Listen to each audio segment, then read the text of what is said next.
Good evening. So this is our 5-day crash course, the first class. Anyhow, those who attended my class in the last Thursday, I already introduced myself. Myself, Shilpashri A.T. I'm an assistant professor in Pharmacy College. So I also a competitive like you people. I gave so many exams. Today, as of our schedule, we discussed like 5-day. We will go with a crash course for science and technology, which includes both science as well as technology part. Today, specifically, we will go with general science. In general science, as I already discussed last class, we'll start with some typical topics which were already asked in previous year question paper, which may come for 29th December of this KPSC prelims. So these are the topics that I will discuss today: cell, different types of cell, and different types of animal cell and plant cell, some classification of organisms. I won't go with classification of organisms today because it is like a little vast topic and it takes time. So I'll keep only this topic, classification of organism, this topic for later. Vitamins, microorganisms and diseases. ಎಲ್ಲರಿಗೂ good evening. ನಾನು last class ನೀವು attend ಮಾಡಿದೀರಾ ಅಂತ ಅನ್ಕೋತೀನಿ. So last class ಅಲ್ಲಿ ನಾವೇನೇನ್ discuss ಮಾಡಿದ್ವಿ ಅಂತ ಅಂದ್ರೆ ಪ್ರೀವಿಯಸ್ ಇಯರ್ ಪೇಪರ್ ನ ಡಿಸ್ಕಸ್ ಮಾಡಿದ್ವಿ, ಯಾವ ಟಾಪಿಕ್ ತುಂಬಾ ಇಂಪಾರ್ಟೆಂಟ್ ಇದೆ ಅಂತ ಡಿಸ್ಕಸ್ ಮಾಡಿದ್ವಿ, ಮತ್ತೆ ಆ ಟಾಪಿಕ್ಸ್ ಇಂದ ನಮ್ಗೆ ಯಾವ ತರ ಕ್ವಶನ್ಸ್ ಬಂದಿದೆ ಅಂತಾನು ಡಿಸ್ಕಸ್ ಮಾಡಿದ್ವಿ. ನೆಕ್ಸ್ಟ್ ಈ 5 ಡೇ ಕ್ರಾಶ್ ಕೋರ್ಸ್ ಅಲ್ಲಿ ಇವತ್ತಿಂದ ನಾವು ಜನರಲ್ ಬಯಾಲಜಿನ ಸ್ಟಾರ್ಟ್ ಮಾಡ್ತಾ ಇದೀವಿ. ಜನರಲ್ ಬಯಾಲಜಿಲಿ ಸ್ವಲ್ಪ ನಮ್ಗೆ ಸೆಲ್ ಅಲ್ಲಿ ಯಾವ ತರ ಕ್ವಶನ್ಸ್ ಬರುತ್ತೆ, ಬೇಸಿಕ್ ಫಂಡಮೆಂಟಲ್ ಸ್ವಲ್ಪ ಅರ್ಥ ಮಾಡ್ಕೊಂಡು ನೆಕ್ಸ್ಟ್ ಡೇ ಇಂದ ಟೆಕ್ನಾಲಜಿ, ಬಯೋಟೆಕ್ನಾಲಜಿ, ಸ್ಪೇಸ್ ಅದಕ್ಕೆ ಮೂವ್ ಆಗೋಣ. Anyways, I'll come to this cell topic. Before that, to get to know, ನಾವೇನಾದ್ರೂ ಒಂದು ಟಾಪಿಕ್ ನ ಅರ್ಥ ಮಾಡ್ಕೋಬೇಕು ಅಂದ್ರೆ ಅದ್ರ ಇಂಪಾರ್ಟೆನ್ಸ್ ಎಷ್ಟಿದೆ ಅನ್ನೋದನ್ನ ಫಸ್ಟ್ ಅರ್ಥ ಮಾಡ್ಕೋಬೇಕು. ಯಾವಾಗ ಸಿಂಪ್ಲಿ ಎಲ್ಲದನ್ನು ಓದಕ್ಕಾಗಲ್ಲ. ಆಲ್ರೆಡಿ ನಾವು ಲಾಸ್ಟ್ ಕ್ಲಾಸ್ ಅಲ್ಲಿ ಸಿಲೆಬಸ್ ನ ಡಿಸ್ಕಸ್ ಮಾಡಿದೀನಿ, ಮೇನ್ ಸಿಲೆಬಸ್ ನ ಡಿಸ್ಕಸ್ ಮಾಡಿದೀನಿ, ಅಂಡ್ ನಾನು ಪ್ರಿಲಿಮ್ಸ್ ಸಿಲೆಬಸ್ ನ ಕೂಡ ಡಿಸ್ಕಸ್ ಮಾಡಿದೀನಿ. ನೀವು ಸಿಂಪ್ಲಿ ಏನಕ್ಕೆ ನಾವು ಎಷ್ಟೊಂದ್ ಸಿಲೆಬಸ್ ಇರುತ್ತೆ ಆದ್ರೆ ಎಲ್ಲಾನು ಓದಕ್ಕಾಗಲ್ಲ ಅಲ್ವಾ? ಯಾವ ತರ ಓದ್ಬೇಕು, ಹೇಗ್ ಓದ್ಬೇಕು ಅನ್ನೋದಕ್ಕೆ ನಾವು ಯಾವಾಗ್ಲೂ ಪ್ರೀವಿಯಸ್ ಇಯರ್ ಕ್ವಶನ್ ಪೇಪರ್ ಆಗಿರ್ಬೋದು ಅಥವಾ ಟೆಸ್ಟ್ ಸೀರೀಸ್ ಅಲ್ಲಿ ಬಂದಿರ್ತಕ್ಕಂಥ ಕ್ವಶನ್ ಪೇಪರ್ಸ್ ಆಗಿರ್ಬೋದು, ಒಂದ್ ಸ್ವಲ್ಪ ನೋಡ್ತಾ ಅದ್ರ ಮೇಲೆ ನಾವು ಓದ್ತಾ ಹೋಗ್ಬೇಕಾಗತ್ತೆ. ಗೊತ್ತಿರೋ ತರ ನೋಡಿದ್ರೆ ನಾನು ಜಸ್ಟ್ ಈ ಪ್ರಶ್ನೆ ಬಂದ್ಬಿಡ್ತೀನಿ. ಇದು 2020 UPSC ಕೇಳಿರ್ತಕ್ಕಂಥ ಕ್ವಶನ್. ಅದಾದ್ಮೇಲೆ ಇದು ಬಂದು KPSC ಕೇಳಿರ್ತಕ್ಕಂಥ ಕ್ವಶನ್. ಒಂದು ನೆಕ್ಸ್ಟ್ ಕ್ವಶನ್ ಒಂದಿದೆ, KPSC ಕೂಡ ಕೇಳಿದ್ದಾರೆ ರೀಸೆಂಟ್ ಆಗಿ. ಇದೇನ್ ಹೇಳತ್ತ ಅಂತಂದ್ರೆ, ಪ್ಲಾಂಟ್ ಸೆಲ್ ಲೈಕ್ 3 ಆಪ್ಷನ್ಸ್ ಕೊಟ್ಟಿದ್ದಾರೆ ನಿಮ್ಗೆ. 3 ಆಪ್ಷನ್ಸ್ ಅಲ್ಲಿ which of the select are correct answer ಅಂತ ಕೇಳಿದ್ದಾರೆ. ಮೊದಲನೇದು ಬಂದು plant cell have cellulose, cell wall, whistle, animal cell do not. Plant cell do not have plasma membrane, unlike animal cells which do. Mature plant cells has one large vacuole, animal cells has many vacuoles. So ನೀವು ಇದನ್ನ ನೋಡಿ ಏನ್ ಮಾಡ್ಬೇಕಂತಂದ್ರೆ, ನೀವು direct ಆಗಿ complete ಆಗಿ ಏನ್ ಕೊಟ್ಟಿದ್ದಾರೆ cell ಮೇಲೆ ಬೇಸಿಕ್ ನಾವು ಯೂಶಲಿ 5th-6th ಕ್ಲಾಸ್ ಇಂದ ಓದ್ತಿರ್ತೀವಿ. NCERT ಆಗಿರ್ಬೋದು, DSCERT ಆಗಿರ್ಬೋದು. ಈ ತರ ಕ್ವಶನ್ಸ್ ನ ಸೆಲ್ ಮೇಲೆ ಯಾವ ತರ ಕ್ವಶನ್ಸ್ ಇದೆ ಆ ಒಂದು ಇದನ್ನ ಇಟ್ಕೊಂಡು ನಿಮ್ಗೆ ಒಂದ್ ಕ್ವಶನ್ ಕೇಳಿದ್ದಾನೆ. ಅದಕ್ಕೆ ನಾನು ಏನ್ ಮಾಡ್ತಿದ್ದೀನಿ ಅಂತಂದ್ರೆ, first I will go with cell ಮೇಲೆ ಪ್ರೆಸೆಂಟ್ ಮಾಡೋಣ. ಫಸ್ಟ್ ಆಫ್ ಆಲ್ ಸೆಲ್ ಅಂದ್ರೆ ಏನು? ಕನ್ನಡದಲ್ಲಿ ಏನ್ ಹೇಳ್ತೀವಿ? ಜೀವಕೋಶ. ಜೀವಕೋಶ ಅಂದ್ರೆ ಏನು? ಇದು basic component of the cell. First of all cell ಅಂತಂದ್ರೆ ನಾವು ಯೂಶಲಿ ಓದ್ಬೇಕಾದಾಗ ಸೆಲ್ ನೋಡ್ತೀವಿ. ಸೆಲ್ ಇಂದ ಫಾರ್ಮೇಶನ್ ಆಗದೆ ಟಿಶ್ಯೂಸ್ ಆದ್ಮೇಲೆ ನಮ್ಗೆ ಆರ್ಗನ್ ಆದ್ಮೇಲೆ ಆರ್ಗನ್ ಸಿಸ್ಟಮ್ಸ್. ಇದ್ದು ಈ 4 ಕ್ಲಾಸಿಫಿಕೇಶನ್ಸ್ ಇದೆ. Cell is A basic component of cell. ಅಂದ್ರೆ 3 ಇರುತ್ತೆ. ಒಂದು ಇದು ನೋಡಿ, ಇಲ್ಲಿ ಸೆಲ್ ಅಲ್ಲಿ ಸೆಲ್ ಮೆಂಬ್ರೇನ್ ಇರಬೇಕು, ನ್ಯೂಕ್ಲಿಯಸ್ ಇರಬೇಕು, ಸೈಟೋಪ್ಲಾಸಮ್ ಇರಬೇಕು. ಯಾವುದೇ ಒಂದು ಲಿವಿಂಗ್ ಬೀಯಿಂಗ್ ತಗೊಂಡಾಗ ಅದರಲ್ಲಿ ಸೆಲ್ಸ್ ಇರುತ್ತೆ. ಹ್ಯೂಮನ್ಸ್ ಆಗಿರ್ಬೋದು, ಅನಿಮಲ್ಸ್ ಆಗಿರ್ಬೋದು, ಪ್ರತಿಯೊಬ್ರು ಮೇಡಪ್ ಆಫ್ ಸೆಲ್. ನಾವು ಫಸ್ಟ್ ಸೆಲ್ ನೋಡ್ಬೇಕಾದಾಗ 3 ಏನಾದ್ರೂ ಆಗಿರ್ಲಿ, ಅದು ಯುಕ್ಯಾರಿಯೋಟಿಕ್ ಆಗಿರ್ಲಿ, ಪ್ರೊಕ್ಯಾರಿಯೋಟಿಕ್ ಆಗಿರ್ಲಿ, ಬೇಸಿಕ್ ಯೂನಿಟ್ ಬಂದು 3: ಸೆಲ್ ಮೆಂಬ್ರೇನ್, ನ್ಯೂಕ್ಲಿಯಸ್, ಸೈಟೋಪ್ಲಾಸಮ್. ಇದು 3 ಇತ್ತು ಅಂದ್ರೆ ಅದನ್ನ ಸೆಲ್ ಅಂತ ಕರಿತೀವಿ. ಈ ಸೆಲ್ ನ ಹೇಗೆ ಪ್ರೆಸೆಂಟ್ ಮಾಡಿದ್ರು ಅಂತ ಸೆಲ್ ಥಿಯರಿ ಅಂತ ತಗೊಂಡ್ ಬಂತು. ಸುಮಾರು ಜನ ಎಕ್ಸ್ಪ್ಲೈನ್ ಮಾಡಿದ್ದಾರೆ. ಅದ್ರಲ್ಲಿ ಶಿಲ್ಡನ್ ಮತ್ತೆ ಶಜ್ವಾನ್ ಅಂತ ಹೇಳ್ಬಿಟ್ಟು 1938-39 ಅಲ್ಲಿ ಇವರಿಬ್ರು ಯೂಶಲಿ ನೀವೇನಾದ್ರೂ ಬೇರೆ ಬೇರೆ ಸೈಂಟಿಸ್ಟ್ ನ ಆಪ್ಷನ್ಸ್ ಕೊಟ್ಟು ಕೇಳಿದಾಗ, these people are like match the following ಕೇಳ್ತಾರೆ, ಅಥವಾ ಇವ್ರು ಯಾವ್ದ್ರಲ್ಲಿ ಇನ್ವಾಲ್ವ್ ಆಗಿದ್ದಾರೆ ಅಂತ ಕೇಳ್ತಾರೆ. ಆತರ ಬಂದಾಗ ನಾವ್ ಇದನ್ನ ನೋಡ್ಕೋಬಹುದು. ಶೆಲ್ಡನ್ ಮತ್ತೆ ಶೆಜ್ವಾನ್ ಅನ್ನೋರು ಸೆಲ್ ಥಿಯರಿನ ಮಾಡಿದ್ರು. ಈ ಶೆಲ್ಡನ್ ಅನ್ನೋನು ಬೊಟಾನಿಸ್ಟ್, ಶೆಜ್ವಾನ್ ಅನ್ನೋನು is a zoologist. He will give some theories according to him how plant cells were there. Shezwan gave according to zoology. He's a zoologist mainly. By using all these things, we will come across with some typical 3 points. One, though, all living things made up of cell. Ella living things allu cell irutte. Cell is a basic structural and functional unit of life. All new cells come from pre-existing cells. ಅಂದ್ರೆ what ever new cells ಬರುತ್ತಲ್ಲ ಅದು existing cells ಇಂದಾನೇ ಬರಕ್ಕಾಗತ್ತೆ ಹೊರತು separate ಆಗಿ ಏನೋ ಅದು ಬರಲ್ಲ. So ಹಾಗಾಗಿ cell ಥಿಯರಿನ ಕೊಟ್ಟಿದ್ದವರು ಇವರು. ಇದಾದ್ಮೇಲೆ ಪರ್ಟಿಕ್ಯುಲರ್ ಆಗಿ ಸೆಲ್ ಬಗ್ಗೆ it's A basic unit of life ಅಂತ ಹೇಳಿದವನು ರಾಬರ್ಟ್ ಹುಕ್ ಅಂತ ಹೇಳ್ಬಿಟ್ಟು. ಅವನು ಒಂದು ಕಾರ್ಕ್ ಅಂತ ಹೇಳ್ಬಿಟ್ಟು ಒಂದು ಇವಾಗ ಚಿಕ್ಕದು ನಾನೀಗ ಬರತ್ ತೋರ್ಸಕ್ ಆಗ್ತಾ ಇಲ್ಲ. ಕಾರ್ಕ್ ಅಂತ ಚಿಕ್ಕ ಬಾಕ್ಸ್ ಅಂತ ಇರುತ್ತೆ, ಸಣ್ಣ ಸಣ್ಣ ಕೋಣೆಗಳಂತ ಹೇಳ್ಬಿಟ್ಟು. ಆ ತರದ್ರಲ್ಲಿ ಅವ್ನು ಡಿಸ್ಕವರ್ ಮಾಡಿದ್ದು ಸೆಲ್ ನ ಲಿವಿಂಗ್ ಸೆಲ್ ನಲ್ಲ, ಡೆಡ್ ಸೆಲ್ ನ ಡಿಸ್ಕವರ್ ಮಾಡ್ದ. He said cell is A basic unit of life ಅಂತ ಹೇಳ್ಬಿಟ್ಟು. ಈ ಫಸ್ಟ್ ಡಿಸ್ಕವರ್ ದಿ ಸೆಲ್. ಇದ್ರ ಬಗ್ಗೆ ನೀವು ಓದ್ತಾ ಹೋದ್ರೆ ಬೇರೆಯವರು ಬೇರೆ ಥಿಯರೀಸ್ ಕೊಡ್ತಾರೆ. ರಾಬರ್ಟ್ ಬ್ರೌನ್ ಬರ್ತಾನೆ, ಪ್ರೋಟೋಪ್ಲಾಸಮ್ ಬಗ್ಗೆ ಹೇಳ್ತಾರೆ. ಕೆಲವರು ಪುಕನ್ಜಿ ಬರ್ತಾನೆ, ಅವ್ನು ಹೇಳೋದು ಜೀವಕೋಶದೊಳಗೆ ದ್ರವ ಪದಾರ್ಥವನ್ನ ಪ್ರೋಟೋಪ್ಲಾಸಮ್ ಅನ್ನೋದನ್ನ ಪರಿಚಯಿಸಿದ. ಶಿಜಲ್ಡನ್ ಅದೇ ನಾನು ಆಲ್ರೆಡಿ ಹೇಳ್ದಂಗೆ ಸ್ಲೀಡನ್ ಮತ್ತೆ ಶ್ವಾನ್ ಅಂತ ಹೇಳ್ಬಿಟ್ಟು ಇವರಿಬ್ರು ಬೊಟಾನಿಸ್ಟ್ ಮತ್ತೆ ಕೆಮಿಸ್ಟ್. ಅವರು ಸೆಲ್ ಥಿಯರಿನ ಪ್ರತಿಪಾದನೆ ಮಾಡ್ತಾರೆ. ಈಗಾಗ್ಲೇ ಇರ್ತಕ್ಕಂಥದ್ದನ್ನ ಆಲ್ರೆಡಿ ಹೇಳ್ದೆ, what ever it is available ಅದರದ್ದು ಹೊಸ ಜೀವಕೋಶಗಳೇ ಬರುತ್ತೆ ಹೊರತು ಸಪರೇಟ್ ಆಗಿ ಹೊಸದಾಗಿ ಹುಟ್ಟುಕೊಳ್ಳಲ್ಲ ಅಂತ ಬಿಟ್ಟು. ನಾವೇನೇ ಒಂದು ಇವಾಗ ಹ್ಯೂಮನ್ ಎವಲ್ಯೂಷನ್ ಮಾಡಿದಾಗ ನಮ್ಗೆ ಫಸ್ಟ್ ಬಂದಿದ್ದು ಚಿಕ್ಕ microorganisms, existing cell, then the new cell started. First of all ನಾನು ಏನ್ ಹೇಳ್ದೆ, ಒಂದು ಸೆಲ್ ಅಂತ ಬಂದಾಗ 3 ಇರ್ಬೇಕು. ಒಂದು ಸೆಲ್ ಮೆಂಬ್ರೇನ್ ಇರ್ಬೇಕು, ನ್ಯೂಕ್ಲಿಯಸ್ ಇರ್ಬೇಕು, ಸೈಟೋಪ್ಲಾಸಮ್ ಇರ್ಬೇಕು. ಏನಕ್ಕೆ ಇರ್ಬೇಕು ಅಂತ ನೀವ್ ಅರ್ಥ ಮಾಡ್ಕೋಬೇಕಂದ್ರೆ, ನೀವು ಲಾಸ್ಟ್ ಅಲ್ಲಿ ಒಂದು ಆಪ್ಷನ್ ನೋಡಿ. ಇವಾಗ ಇಲ್ಲೇ ಏನ್ ಕೊಟ್ಟಿದ್ದಾನೆ, plant cell have cellulose cell wall. Second option ನೋಡಿ, plant cells do not have plasma membrane unlike animal cells which do ಅಂತಿದೆ. ಅಂತ ಅಂದ್ರೆ ಸೆಲ್ ಮೆಂಬ್ರೇನ್ ಆಗಿರ್ಬೋದು, ಸೈಟೋಪ್ಲಾಸಮ್ ಆಗಿರ್ಬೋದು, ಪ್ಲಾಸ್ಮಾ ಮೆಂಬ್ರೇನ್ ಆಗಿರ್ಬೋದು, ಎಲ್ಲಾನು ಒಂದೇ. ನೀವ್ ಯಾವ್ದಾದ್ರು ಸೆಲ್ ತಗೋಬಹುದು. ಈ ಬೇಸಿಕ್ ಏನು ಅಂಡರ್ಸ್ಟ್ಯಾಂಡಿಂಗ್, ಯಾವ ಸೆಲ್ ಆದ್ರೂ ತಗೊಳ್ಳಿ. ಅದರಲ್ಲಿ ಪ್ಲಾಂಟ್ ಸೆಲ್ ಆಗಿರ್ಬೋದು, ಅನಿಮಲ್ ಸೆಲ್ ಆಗಿರ್ಬೋದು, ಅಥವಾ ಯುಕ್ಯಾರಿಟಿಕ್ ಆಗಿರ್ಬೋದು, ಅಥವಾ ಪ್ರೊಕ್ಯಾರಿಟಿಕ್ ಆಗಿರ್ಬೋದು, ಏನಿರ್ಬೇಕು, ಸೆಲ್ ಮೆಂಬ್ರೇನ್ ಇರ್ಬೇಕು. ಆರ್ ಪ್ಲಾಸ್ಮಾ ಮೆಂಬ್ರೇನ್ ಅಂತಾನೂ ಕರಿತೀವಿ, ಲಿಮ್ಕಾ ಮೆಂಬ್ರೇನ್ ಅಂತಾನೂ ಕರಿತೀವಿ, ಸೆಲ್ ಮೆಂಬ್ರೇನ್ ಅಂತಾನೂ ಕರಿತೀವಿ. ಎಲ್ಲದು ಸೇಮ್ ಏನೆ. ಅದಕ್ಕಂದ್ರೆ ಇದು ಬೇಸಿಕ್. ಇದು ಬಿಟ್ಟು ಬೇರೆದೇನಿದೆ ಸೇಮ್, ಲೈಕ್ ನಾವ್ ಒಂದು ಎಕ್ಸಾಂಪಲ್ ತಗೊಳ್ಳಿ, ಲೈಕ್ ಅಡ್ವಾನ್ಸ್ ಮೊಬೈಲ್ ಆಗಿರ್ಬೋದು ಅಥವಾ ಬೇಸಿಕ್ ಮೊಬೈಲ್ ಅಲ್ಲಿ ಏನಿರ್ಬೇಕು, ನಾವು ಕಾಲಲ್ಲಿ ಮಾತಾಡ್ಬೋದು, ಮೆಸೇಜ್ ಮಾಡ್ಬೋದು. ಮತ್ತೆ ಕೆಲವೊಂದ್ಸಲ ಇದಿಷ್ಟು 2 ಬೇಸಿಕ್ ಯೂನಿಟ್ ಯಾವುದೇ ಮೊಬೈಲ್ ಅಲ್ಲಿ. ಆಂಡ್ರಾಯ್ಡ್, ಐಪ್ಯಾಡ್ ಅಥವಾ ಬೇರೆದೇ ಬಂದಾಗ ನಿಮಗೆ ಫ್ಯೂಚರ್ಸ್ ಚೇಂಜ್ ಆಗ್ತಿರುತ್ತೆ. ಸೇಮ್ ಲೈಕ್ ಸೆಲ್ ಮೆಂಬ್ರೇನ್ ಅಂದ್ರೆ ಸೆಲ್ ಮೆಂಬ್ರೇನ್ ಇರ್ಬೇಕು, ನ್ಯೂಕ್ಲಿಯಸ್ ಇರ್ಬೇಕು, ಸೈಟೋಪ್ಲಾಸಮ್ ಇರ್ಬೇಕು. ಉಳಿದಿದ್ದೆಲ್ಲ advanced version. Depends, like eukaryotic ಬಂದಾಗ ನಮ್ ತರ ಹ್ಯೂಮನ್ ಬೀಯಿಂಗ್ಸ್ ಅಡ್ವಾನ್ಸ್ ಇರ್ತಾರೆ. ಪ್ರೊಕ್ಯಾರಿಯೋಟಿಕ್ ಬಂದಾಗ ಸ್ಮಾಲ್ ಮೈಕ್ರೋ ಆರ್ಗಾನಿಸಮ್ಸ್, ಅವಿನ್ನೂ ಅಡ್ವಾನ್ಸ್ ಇರಲ್ಲ, ಅವಕ್ಕೆ ಆಲೋಚನೆ ಮಾಡೋ ಶಕ್ತಿ ಇರಲ್ಲ, ಅವ್ರ ಡೆವಲಪ್ಮೆಂಟ್ ಅಷ್ಟ ಆಗಿರಲ್ಲ. ಅವಕ್ಕೆ ಯಾರು ಡೆವಲಪ್ ಆಗಿರ್ತಾರೆ ಫೀಚರ್ಸ್ ಚೆನ್ನಾಗಿರುತ್ತೆ, ಯಾರು ಅಷ್ಟು ಡೆವಲಪ್ ಆಗಿರಲ್ಲ ಫೀಚರ್ಸ್ ಚೆನ್ನಾಗಿರಲ್ಲ. ಇಷ್ಟೇ ಬೇಸಿಕ್ ಡಿಫ್ರೆನ್ಸ್. ಆ ಬೇಸಿಕ್ ಡಿಫ್ರೆನ್ಸ್ ನಾನು ಇಲ್ಲಿ ಹೇಳ್ತಾ ಬರ್ತೀನಿ. ಓಕೆನಾ? ಸೊ ಸೆಲ್ ನ ಹೇಗೆ ಕ್ಲಾಸಿಫೈ ಮಾಡ್ತೀವಿ, ಫಸ್ಟ್ ಪ್ರೊಕ್ಯಾರಿಯೋಟಿಕ್ ಸೆಲ್ ಮತ್ತೆ ಯುಕ್ಯಾರಿಯೋಟಿಕ್ ಸೆಲ್. ಈ ಪ್ರೋ ಅಂತಂದ್ರೆ ಪ್ರಿಮಿಟಿವ್ ಅಂತ ಹೇಳ್ಬಿಟ್ಟು, ಪ್ರೋ ಅಂತಂದ್ರೆ ಪ್ರಿಮಿಟಿವ್. ಯುಕ್ಯಾರಿಯೋಟಿಕ್ ಅಂದ್ರೆ new, evolved. Eu means new, evolved ಆಗಿರ್ತಕ್ಕಂಥ. ಕ್ಯಾರಿಯೋಟಿಕ್ ಅಂದ್ರೆ ನೀವೇನಂತೀವಿ, ನಮ್ದು ಸೈಟೋಸಾಲ್ ಇದೆ ಅಲ್ಲ, ಅದನ್ನ ಕ್ಯಾರಿಯೋಟಿಕ್ ಅಂತ ಕರಿತೀವಿ. ಇದು ಅಷ್ಟೇ.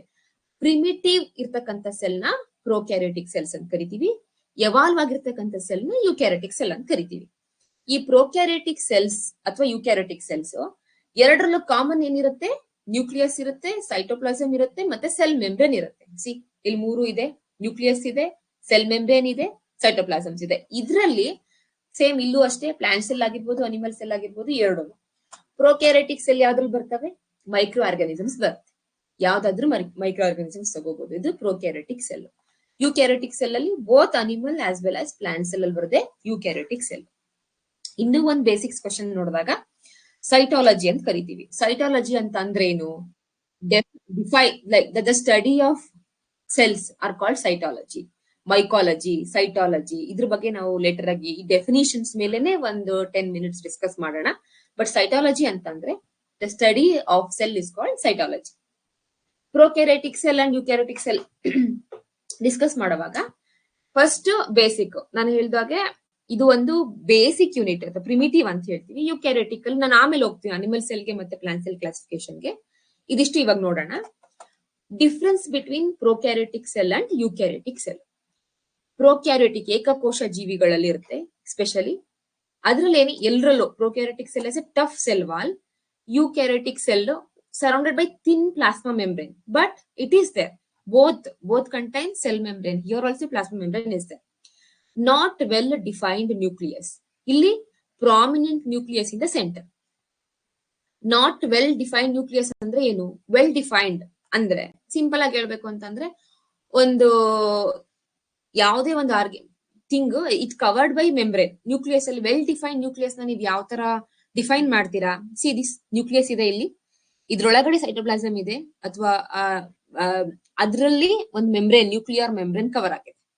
ಇದ್ರಲ್ಲಿ ಇರ್ತಕ್ಕಂಥ DNA ನಾವೇನಂತ ಕರಿತೀವಿ, DNA ಆಗಿರ್ಬೋದು, RNA ಆಗಿರ್ಬೋದು, ಯಾವುದೇ ಜೆನೆಟಿಕ್ ಮೆಟೀರಿಯಲ್ ಒಂದು ಪ್ರೊಟೆಕ್ಟಿವ್ ಆಗಿ ನ್ಯೂಕ್ಲಿಯಸ್ ಅಲ್ಲಿ ಇದೆ. ಅದನ್ನ ನಾವು ವೆಲ್ ಡಿಫೈನ್ಡ್ ನ್ಯೂಕ್ಲಿಯಸ್ ಅಂತ ಕರಿತೀವಿ.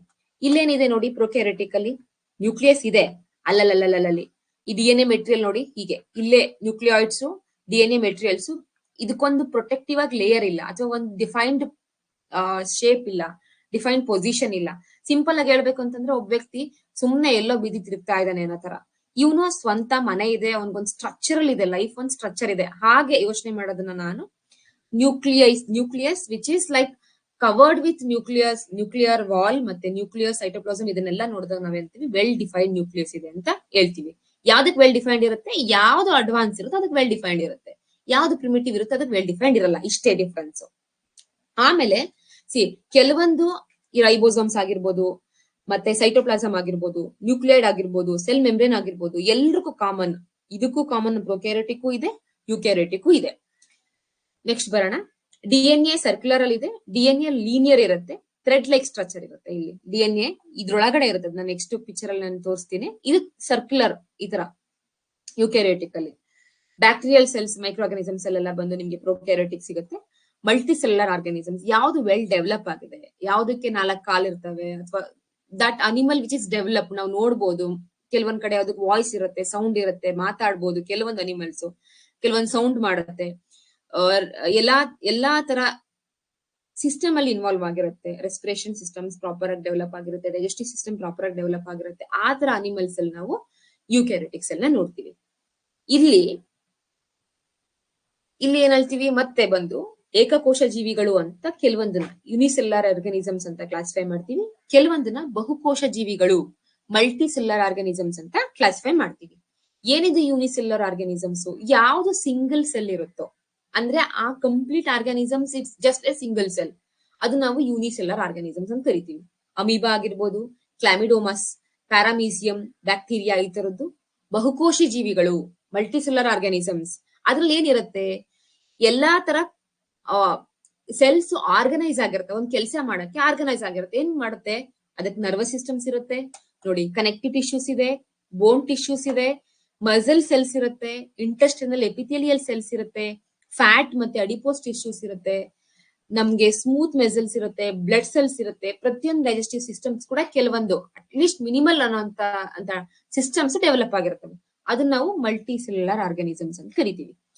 ಇದಕ್ಕೆ ಎಕ್ಸಾಂಪಲ್ಸ್ ಬಂದು ಕೆಲವೊಂದು ಪ್ಲಾಂಟ್ ಸ್ಪೀಶೀಸ್, ಅನಿಮಲ್ ಸ್ಪೀಶೀಸ್, ಕೆಲವೊಂದು ಫಂಗಲ್ ಸ್ಪೀಶೀಸ್ ಕೂಡ ಇದೆ. ಇದ್ರಲ್ಲಿ ಮೇನ್ ಆಗಿ ಏನಂದ್ರೆ muscle cells can contract and move. This are the main example. ಯಾವ್ದು ಮಲ್ಟಿ ಸೆಲ್ಯುಲರ್ ಇರುತ್ತೆ ಅದ್ರದ್ದು ಮಸಲ್ ಸೆಲ್ಸ್ ಕಾಂಟ್ರಾಕ್ಟು ಆಗಬಹುದು, ಮೂನು ಆಗತ್ತೆ. ಅದನ್ನ ನಾವು ಮಲ್ಟಿ ಸೆಲ್ಯುಲರ್ ಆರ್ಗಾನಿಸಮ್ಸ್ ಅಂತ ಕರಿತೀವಿ.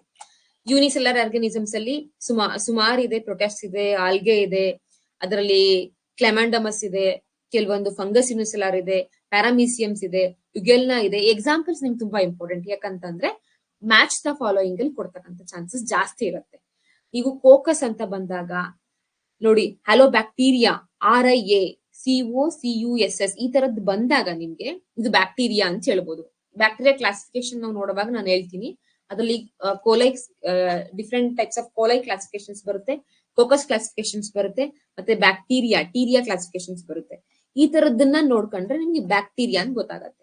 ವೈರಸ್ ಅಲ್ಲಿ ಡಿಫ್ರೆಂಟ್ ಟೈಪ್ಸ್ ಆಫ್ ವೈರಸ್ ಇದೆ. ಅದು ನಾವು ಹೀಗೆ ಅಂತ ಕೆಲವೊಂದು ಹೇಳಕ್ಕಾಗಲ್ಲ, ಸ್ವಲ್ಪ ಅದನ್ನ ನಾವು ನೋಡ್ಬೇಕಾಗತ್ತೆ ಅದ್ರನ್ನ. ಸೊ ಯೂನಿಸೆಲ್ಲರ್ ಆರ್ಗಾನಿಸಮ್ಸ್ ಆಯ್ತು, ಮತ್ತೆ ಮಲ್ಟಿಸೆಲ್ಲರ್ ಆರ್ಗಾನಿಸಮ್ಸ್ ಆಯ್ತು.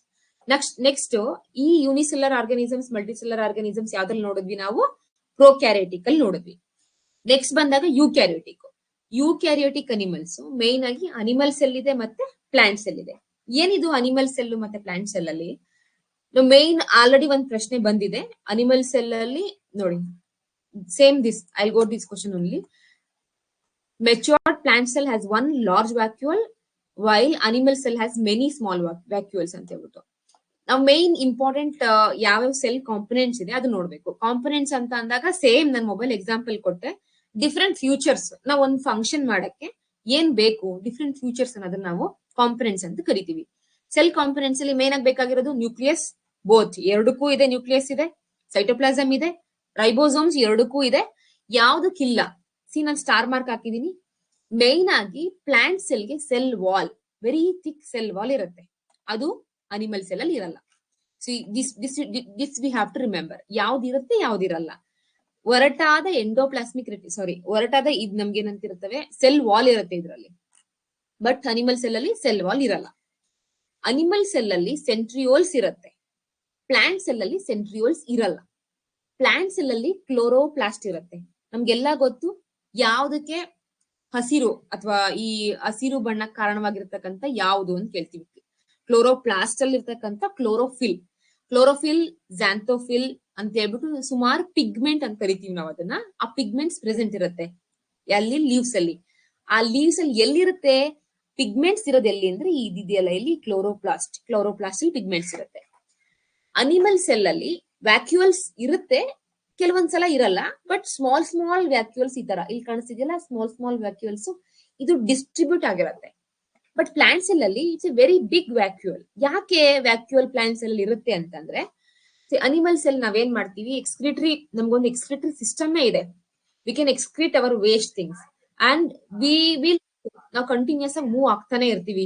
ನಾವೇನಂತೀವಿ kinetic energy will be more in animal cell, but potential energy will be more in plant cell. ಅದೇನಾಗುತ್ತೆ ಎಕ್ಸ್ಕ್ರೀಷನ್ ಅದರದ್ದು ಎಕ್ಸ್ಕ್ರಿಟರಿ ಸಿಸ್ಟಮ್ ಆಗಿರ್ಬೋದು, ವೇಸ್ಟ್ ಏನ್ ಡೆವಲಪ್ ಆಗುತ್ತೆ ಸೆಲ್ ಅಲ್ಲಿ, ಅದು ಎಲ್ಲಿ ಸ್ಟೋರ್ ಆಗುತ್ತೆ ಅಂತಂದ್ರೆ ಈ ವೆರಿ ಬಿಗ್ ವ್ಯಾಕ್ಯೂಲ್ ಅಲ್ಲಿ. ವಾಟರ್ ಕಂಟೆಂಟ್ ಇರುತ್ತೆ, ಮೋರ್ ವಾಟರ್ ಕಂಟೆಂಟ್ ಆಗಿರ್ಬೋದು ಅಥವಾ ಏನ್ ವೇಸ್ಟ್ ಇರುತ್ತೆ ಅದೆಲ್ಲ ಈ ಪ್ರತಿ ಸೆಲ್ ಅಲ್ಲಿ ಬಿಗ್ ವ್ಯಾಕ್ಯೂಲ್ ಇರುತ್ತೆ, ಅಲ್ಲಿ ಸ್ಟೋರ್ ಆಗ್ತಾ ಹೋಗುತ್ತೆ. ಆಯ್ತಾ, ಇದು ಪ್ಲಾಂಟ್ ಸೆಲ್. ಇನ್ನು ಉಳಿದಿದ್ದು ಸೆಲ್ ಮೆಂಬ್ರೇನ್ ಇಲ್ಲೂ ಇದೆ, ಸೈಟೋಪ್ಲಾಸಮ್ ಇಲ್ಲೂ ಇರುತ್ತೆ. ಎಂಡೋಪ್ಲಾಸ್ಮಿಕ್ ರೆಟಿಕ್ಯುಲಮ್ ಬಂದು ಬೋತ್ ಇಲ್ಲೂ ಇರುತ್ತೆ. ಇಲ್ಲಿ ಸ್ಮೂತ್ ಎಂಡೋಪ್ಲಾಸ್ಮಿಕ್ ರೆಟಿಕ್ಯುಲಮ್ ಅಂತ ಒಂದಿದೆ, ರಫ್ ಎಂಡೋಪ್ಲಾಸ್ಮಿಕ್ ರೆಟಿಕ್ಯುಲಮ್ ಅಂತಿದೆ. ಅದ್ರ ಬಗ್ಗೆ ಡಿಸ್ಕಸ್ ಮಾಡೋಣ. ನ್ಯೂಕ್ಲಿಯಸ್, ರೈಬೋಸೋಮ್ಸ್ ಇರುತ್ತೆ, ಮೈಟೋಕಾಂಡ್ರಿಯಾ, ಗಾಲ್ಗಿ ಬಾಡೀಸ್ ಇದೆ. ಇಷ್ಟು ಎರಡೂ ಕಡೆ ಇರ್ತಕ್ಕಂಥದ್ದು. ಏನೇನ್ ಮಾಡತ್ತೆ ಅಂತ ನಾನು ಮತ್ತೆ ನಿನ್ ಫಂಕ್ಷನ್ ಹೇಳ್ತೀನಿ. ನ್ಯೂಕ್ಲಿಯಸ್ ಬಂದು ನಮ್ದು genetic materials, DNA, RNA, chromosomes ನ ಇನ್ವಾಲ್ವ್ ಆಗಿದೆ. ರೈಬೋಸೋಮ್ಸ್ ಮೇನ್ಲಿ ಪ್ರೋಟೀನ್ ಪ್ರೊಡಕ್ಷನ್ಸ್ಗೆ. ಮೈಟೋಕಾಂಡ್ರಿಯಾ ನಮ್ದು energy production, power of cell ಅಂತ ಕರಿತೀವಿ, ಅಥವಾ ಎನರ್ಜಿ ಪ್ರೊಡಕ್ಷನ್ ATP ಪ್ರೊಡಕ್ಷನ್ ಮಾಡುತ್ತೆ. ಗಾಲ್ಗಿ ಬಾಡೀಸ್ ಕೂಡ ಇವೇನ್ ಪ್ರಾಡಕ್ಟ್ ಮಾಡಿರ್ತೀವಲ್ಲ ಕೆಲವೊಂದೆಲ್ಲ, ಅದನ್ನ ಪ್ಯಾಕೇಜಿಂಗ್ ಮೆಟೀರಿಯಲ್ ಅಂತ ನಾವು ಕರಿತೀವಿ. ಏನೋ ಒಂದು ಪ್ರಾಡಕ್ಟ್ ಪ್ರಿಪೇರ್ ಆಗ್ಬಿಟ್ಟಿದೆ, ಎನರ್ಜಿ ಎಲ್ಲ ಪ್ರಿಪೇರ್ ಆಗಿದೆ, ಅದನ್ನ ಪ್ಯಾಕ್ ಮಾಡಿ ಮೂವ್ ಮಾಡಕ್ ಹೆಲ್ಪ್ ಮಾಡೋದು ಗಾಲ್ಗಿ ಬಾಡೀಸ್ ಅಂತ ಹೇಳ್ಬಿಟ್ಟು. ಇಲ್ಲಿ ನಮ್ಗೆ ಲೈಸೋಸೋಮ್ಸ್ ಅಂತ ಬರುತ್ತೆ, ನಾನು ಎಕ್ಸ್ಪ್ಲೈನ್ ಮಾಡ್ತೀನಿ. ಅದು ಸೂಸೈಡಲ್ ಬ್ಯಾಗ್ಸ್ ಅಂತ ಕರಿತೀವಿ ನಾವು ಅದನ್ನ. ದೀಸ್ ಆರ್ ಇಲ್ಲಿ ಕನ್ನಡದಲ್ಲಿ ಇದೆ ನೋಡಿ. ಒರಟಾದ ಎಂಡೋಪ್ಲಾಸ್ಮಿಕ್ ರೆಟಿಕ್ಯುಲಮ್, ಲೈಸೋಸೋಮ್, ನಯವಾದ endoplasmic reticulum, chloroplast, nucleus, Golgi bodies ನ ನಾವು ಗಾಲ್ಗಿ ಸಂಕೀರ್ಣ ಅಂತ ಕರಿತೀವಿ. ನ್ಯೂಕ್ಲಿಯರ್ ಪೊರೆ, ನ್ಯೂಕ್ಲಿಯಸ್ ಅಲ್ಲಿ ನ್ಯೂಕ್ಲಿಯರ್ ಪೊರೆ, ಕೋಶ ಪೊರೆ, ಅದೇ ಕೋಶ ಪೊರೆ. ನೆಕ್ಸ್ಟ್ ಪಾರ್ಶ್ವಕೋಶ ಭಿತ್ತಿ ಅಂತಿದೆ. ಕೋಶ ಭಿತ್ತಿ, ಮೈಟೋಕಾಂಡ್ರಿಯಾ, ಲೈಸೋಸೋಮ್ಸ್. ಇದಿಷ್ಟು ಕನ್ನಡದಲ್ಲಿ ನಾನು ಕೂಡ ಟ್ರೈ ಮಾಡಿದ್ದೀನಿ. ಕನ್ನಡದವರು ಕನ್ನಡ ಮೀಡಿಯಂ ಅಲ್ಲೂ ನೋಡಿ, ಇಂಗ್ಲಿಷ್ ಮೀಡಿಯಂ ಅಲ್ಲೂ ಆದಷ್ಟು ಅರ್ಥ ಮಾಡ್ಕೊಳಕ್ ಟ್ರೈ ಮಾಡಿ. ಬಿಕಾಸ್ ಟ್ರಾನ್ಸ್ಲೇಷನ್ಸ್ ನಾವು ಲಾಸ್ಟ್ ಟೈಮ್ ಆಲ್ರೆಡಿ ನಮ್ಗೊಂದು ಪಾಠ ಅಂತೂ ಆಗಿದೆ. ಅಂದ್ರೆ ಅದು ಅವ್ರದೇ ತಪ್ಪು, ನಮ್ ತಪ್ಪು ನಾನು ಅಂತ ಹೇಳ್ತಾ ಇಲ್ಲ. ಬಟ್ ಸ್ಟಿಲ್ ಎಸ್ಪೆಷಲಿ ಸೈನ್ಸ್ ಅಲ್ಲಿ ನಿಮ್ಗೊಂದೊಂದ್ಸಲ ಏನ್ ಮಾಡ್ತಾನೆ, ಟ್ರಾನ್ಸ್ಲೇಟ್ ಮಾಡೋದ್ರಿಂದ ನಿಮ್ಗೆ ಇಂಗ್ಲಿಷ್ ವರ್ಡ್ಸ್ ಚೆನ್ನಾಗಿ ಗೊತ್ತಿದ್ರೆ ಆನ್ಸರ್ನ ಕೂಡ ಈಸಿಯಾಗಿ ಮಾಡ್ಬೋದು. ಓಕೆ, ಇಲ್ಲಿ ನಾನು ನಿಮ್ಗೆ ಈಸಿ ಆಗ್ಲಿ ಅಂತ ಹೇಳ್ಬಿಟ್ಟು ಕಂಪೇರ್ ಅಂಡ್ ಕಾಂಟ್ರಾಸ್ಟ್ ಮಾಡಿದೀನಿ ಪ್ಲಾಂಟ್ ಮತ್ತೆ ಅನಿಮಲ್ ಸೆಲ್ ಅಲ್ಲಿ. ಪ್ಲಾಂಟ್ ಸೆಲ್ ಅಲ್ಲಿ ಏನಿರುತ್ತೆ ಏನಿರಲ್ಲ, ಸೆಲ್ ವಾಲ್ ಇರುತ್ತೆ, ಲಾರ್ಜ್ ವ್ಯಾಕ್ಯೂಲ್ಸ್ ಇರುತ್ತೆ, ಕ್ಲೋರೋಪ್ಲಾಸ್ಟ್ ಇರುತ್ತೆ, ಫ್ಲೆಜಿಲ್ಲಾ, ಕೆಲವೊಂದು ಗ್ಯಾಮೆಟ್ಸ್ ಅಲ್ಲಿ. ಫ್ಲೆಜಿಲ್ಲಾ ಅಂತಂದ್ರೆ ಬಾಲದ ತರನಪ್ಪ. ಸೀದೆಲ್ ನೋಡಿ ಇಲ್ಲಿ ಬಾಲ ಕಾಣಿಸ್ತಿದ್ಯಲ್ಲ, ಇದನ್ನ ನಾವು ಫ್ಲೆಜಿಲ್ಲಾ ಅಂತ ಕರಿತೀವಿ. ಇದಿರುತ್ತೆ. ಅನಿಮಲ್ ಸೆಲ್ ಅಲ್ಲಿ ಸೇಮ್, ಸೆಲ್ ವಾಲ್ ಇರಲ್ಲ, ಸ್ಮಾಲ್ ಇರುತ್ತೆ ಅಥವಾ ವ್ಯಾಕ್ಯೂಲ್ಸ್ ಇರಲ್ಲ. ವ್ಯಾಕ್ಯೂಲ್ಸ್ ಇರೋದೇ ಇಲ್ಲ ಅಂತಲ್ಲ, ಕೆಲವೊಂದು ಅನಿಮಲ್ಸ್ ಅಲ್ಲಿ ಇರಲ್ಲ ಅಷ್ಟೇ, ಬಟ್ ಮ್ಯಾಕ್ಸಿಮಮ್ ಸ್ಮಾಲ್ ವ್ಯಾಕ್ಯೂಲ್ಸ್ ಇರುತ್ತೆ. ನಮ್ಗೆ ಯಾವ್ದೇ ತರ ಫೋಟೋಸಿಂಥಸಿಸ್ ಮಾಡೋ ಅವಶ್ಯಕತೆ ಇಲ್ಲ, ಅದಕ್ಕೆ ನಮ್ಗೆ ಕ್ಲೋರೋಪ್ಲಾಸ್ಟ್ ಇಲ್ಲ. ನಮ್ಗೆ ಏನ್ ಅವಶ್ಯಕತೆ ಇದೆಯೋ ಅದೇ ತರ ನಮ್ಗೆ ನಮ್ ಆರ್ಗನಲ್ ಸೆಲ್ ಅಲ್ಲಿ ಕೂಡ ಏನಂತಾರ ಅದನ್ನ ಅವ್ರದ್ದು ಅವಶ್ಯಕತೆ ಇರ್ತಕ್ಕಂಥದ್ದು ಮಾತ್ರ ಆಪ್ ಫ್ಯೂಚರ್ಸ್ ಇರುತ್ತಲ್ವಾ, ಹಾಗೆ ಕ್ಲೋರೋಪ್ಲಾಸ್ಟ್ ನಮ್ಗೆ ಅವಶ್ಯಕತೆ ಇಲ್ಲ, ನಮ್ಮಲ್ಲಿ ಇಲ್ಲ. ಫ್ಲಾಜಿಲ್ಲಾ ಕೂಡ ಇಲ್ಲ. ಏನಿದೆ ಎರಡರಲ್ಲೂ? ಮೈಟೋಕಾಂಡ್ರಿಯಾ ಇದೆ. ಇಲ್ಲಿ ಎರಡರಲ್ಲೂ ಏನಿದೆ? ಮೈಟೋಕಾಂಡ್ರಿಯಾ ಇದೆ, ಗಾಲ್ಗಿ ಆಪರೇಟರ್ಸ್ ಇದೆ, rough and smooth endoplasmic reticulum ಇದೆ, ನ್ಯೂಕ್ಲಿಯಸ್ ಇದೆ, ಸೈಟೋಪ್ಲಾಸಮ್ ಇದೆ, ರೈಬೋಸೋಮ್ಸ್ ಇದೆ. ಇದಿಷ್ಟು ಎರಡರಲ್ಲೂ. ಕನ್ನಡದವರೆಗೂ ಕೂಡ ಇಲ್ಲಿ ಕೊಟ್ಟಿದೀನಿ ನೋಡಿ, ದಪ್ಪ ಇದಿಷ್ಟು ನ್ಯೂಕ್ಲಿಯಸ್. ಆಲ್ಮೋಸ್ಟ್ ಇವನ್ ಏನಾಗ್ತಿದೆ ಅಂತಂದ್ರೆ ಟ್ರಾನ್ಸ್ಲೇಷನ್ ಮಾಡಿದ್ರು ಕೂಡ ಇಂಗ್ಲಿಷ್ ವರ್ಡ್ಸೇ ಬರ್ತಾ ಇದಾವೆ. ಆಯ್ತಾ? ಇದ್ರಲ್ಲಿ ಇದೊಂದ್ ಸ್ವಲ್ಪ ಚೆನ್ನಾಗಿ ನೋಡ್ಕೊಳ್ಳಿ, ಬಿಕಾಸ್ 1 or 2 ಕ್ವಶನ್ಸ್ ಬಂದ್ರು ತಪ್ಪು ಮಾಡ್ಬಾರ್ದು ನಾವು. ತುಂಬಾ ಕನ್ಫ್ಯೂಷನ್ ಆಗ ಜಾಸ್ತಿ. ಸೊ ದಿಸ್ ಮೈನ್ ಆಗಿ ನ್ಯೂಕ್ಲಿಯಸ್. ಇಷ್ಟು ತನಕ ನಾವು ಆರ್ಗನಲ್ಸ್ ನೋಡಿದ್ವಿ, ಅದ್ರದ್ದು ಫಂಕ್ಷನ್ಸ್ ಒಂದ್ಸಲ ಬ್ರಷ್ ಅಪ್ ಮಾಡ್ಕೊಬಿಡೋಣ. ನ್ಯೂಕ್ಲಿಯಸ್ ಇದ್ರದ್ದು ಫಂಕ್ಷನ್ ಏನು? ಇದು DNA ಜೆನೆಟಿಕ್ ಮೆಟೀರಿಯಲ್ ನ ಹೊಂದಿದೆ. ಜೆನೆಟಿಕ್ ಮೆಟೀರಿಯಲ್ ನಾವೇನಂತ ಕರಿತೀವಿ? ಅನುವಂಶೀಯ ಅದ್ರದ್ದು ಇದು ಇದೆ. ಅದ್ರಲ್ಲಿ ಅದನ್ನೇನಂತ ಕರೀತಾರೆ ಮೇನ್ ಆಗಿ ಅಂತಂದ್ರೆ ಬ್ರೈನ್ ಆಫ್ ದ ಸೆಲ್ ಅಂತ ಕರೀತಾರೆ. Mitochondria power of the cell, main ಆಗಿ ಎನರ್ಜಿ ಪ್ರೊಡಕ್ಷನ್ ಮಾಡುತ್ತೆ. ಇದ್ರ ಬಗ್ಗೆ ನಾನು ಡಿಸ್ಕಸ್ ಮಾಡ್ತೀನಿ, because it's very very important. Chloroplast plant ಅಲ್ಲಿ ಮಾತ್ರ ಇದೆ. ಇದ್ರದ್ದು ಮೇನ್ ಫಂಕ್ಷನ್ ಬಂದು ಫೋಟೋಸಿಂಥಸಿಸ್ ಮಾಡೋದು. Endoplasmic reticulum function, so lipids ನ ಸಿಂಥಸಿಸ್ ಆಫ್ ಪ್ರೋಟೀನ್ಸ್, ಲಿಪಿಡ್ಸ್ ಮತ್ತೆ ಟಾಕ್ಸಿನ್ಸ್. ಇಲ್ಲಿ ಸ್ಮೂತ್ ಎಂಡೋಪ್ಲಾಸ್ಮಿಕ್ ರೆಟಿಕ್ಯುಲಮ್ ಮತ್ತೆ ರಫ್ ಅಂತ ಇರುತ್ತೆ. ಅದು ನೆಕ್ಸ್ಟ್ ಅಲ್ಲಿ ಹೇಳಿದೀನಿ. ಇಲ್ಲಿ ರಫ್ ಎಂಡೋಪ್ಲಾಸ್ಮಿಕ್ ರೆಟಿಕ್ಯುಲಮ್. ಈ ಸ್ಮೂತ್ ಎಂಡೋಪ್ಲಾಸ್ಮಿಕ್ ರೆಟಿಕ್ಯುಲಮ್ ನಿಮ್ಗೆ ಲಿಪಿಡ್ ಸಿಂಥಸಿಸ್ ಮಾಡುತ್ತೆ. ಅದಾದ್ಮೇಲೆ ಯಾವ್ದಾದ್ರೂ ಟಾಕ್ಸಿಫಿಕೇಶನ್ ಇದ್ರೆ ಡಿಟಾಕ್ಸಿಫಿಕೇಶನ್ ಆಫ್ ಸೆಲ್ಸ್ ಗೆ ಯೂಸ್ ಆಗುತ್ತೆ ಸ್ಮೂತ್ ಎಂಡೋಪ್ಲಾಸ್ಮಿಕ್ ರೆಟಿಕ್ಯುಲಮ್. ಈ ರಫ್ ಎಂಡೋಪ್ಲಾಸ್ಮಿಕ್ ರೆಟಿಕ್ಯುಲಮ್ ಮೇನ್ ಆಗಿ ಈ ಎಂಡೋಪ್ಲಾಸ್ಮಿಕ್ ರೆಟಿಕ್ಯುಲಮ್ ಮೇಲೆ ನಿಮ್ಗೆ ಬರೆದು ತೋರಿಸ್ತಾ ಇದೆ. ಈ ತರ ಈ ತರ ಸ್ಟ್ರಕ್ಚರ್ಸ್ ಇರುತ್ತೆ ನೋಡಿ. ಇಲ್ಲಿ ಇದನ್ನೇ ಅನ್ಕೊಳ್ಳಿ, ಒಂಥರ ಸ್ಟ್ರಕ್ಚರ್ಸ್ ಇರುತ್ತೆ. ಇದ್ರ ಮೇಲೆ ರೈಬೋಸಮ್ಸ್ ಕೂತಿರುತ್ತೆ. ಇದನ್ನ ರಫ್ ಎಂಡೋಪ್ಲಾಸ್ಮಿಕ್ ರೆಟಿಕ್ಯುಲಮ್ ಕರೀತಾರೆ. ಮೇನ್ ಇದು ಏನ್ ಪ್ರೊಡಕ್ಷನ್ ಮಾಡುತ್ತೆ? ಪ್ರೋಟೀನ್ಸ್ ಪ್ರೊಡಕ್ಷನ್ ಮಾಡುತ್ತೆ. Ribosome same.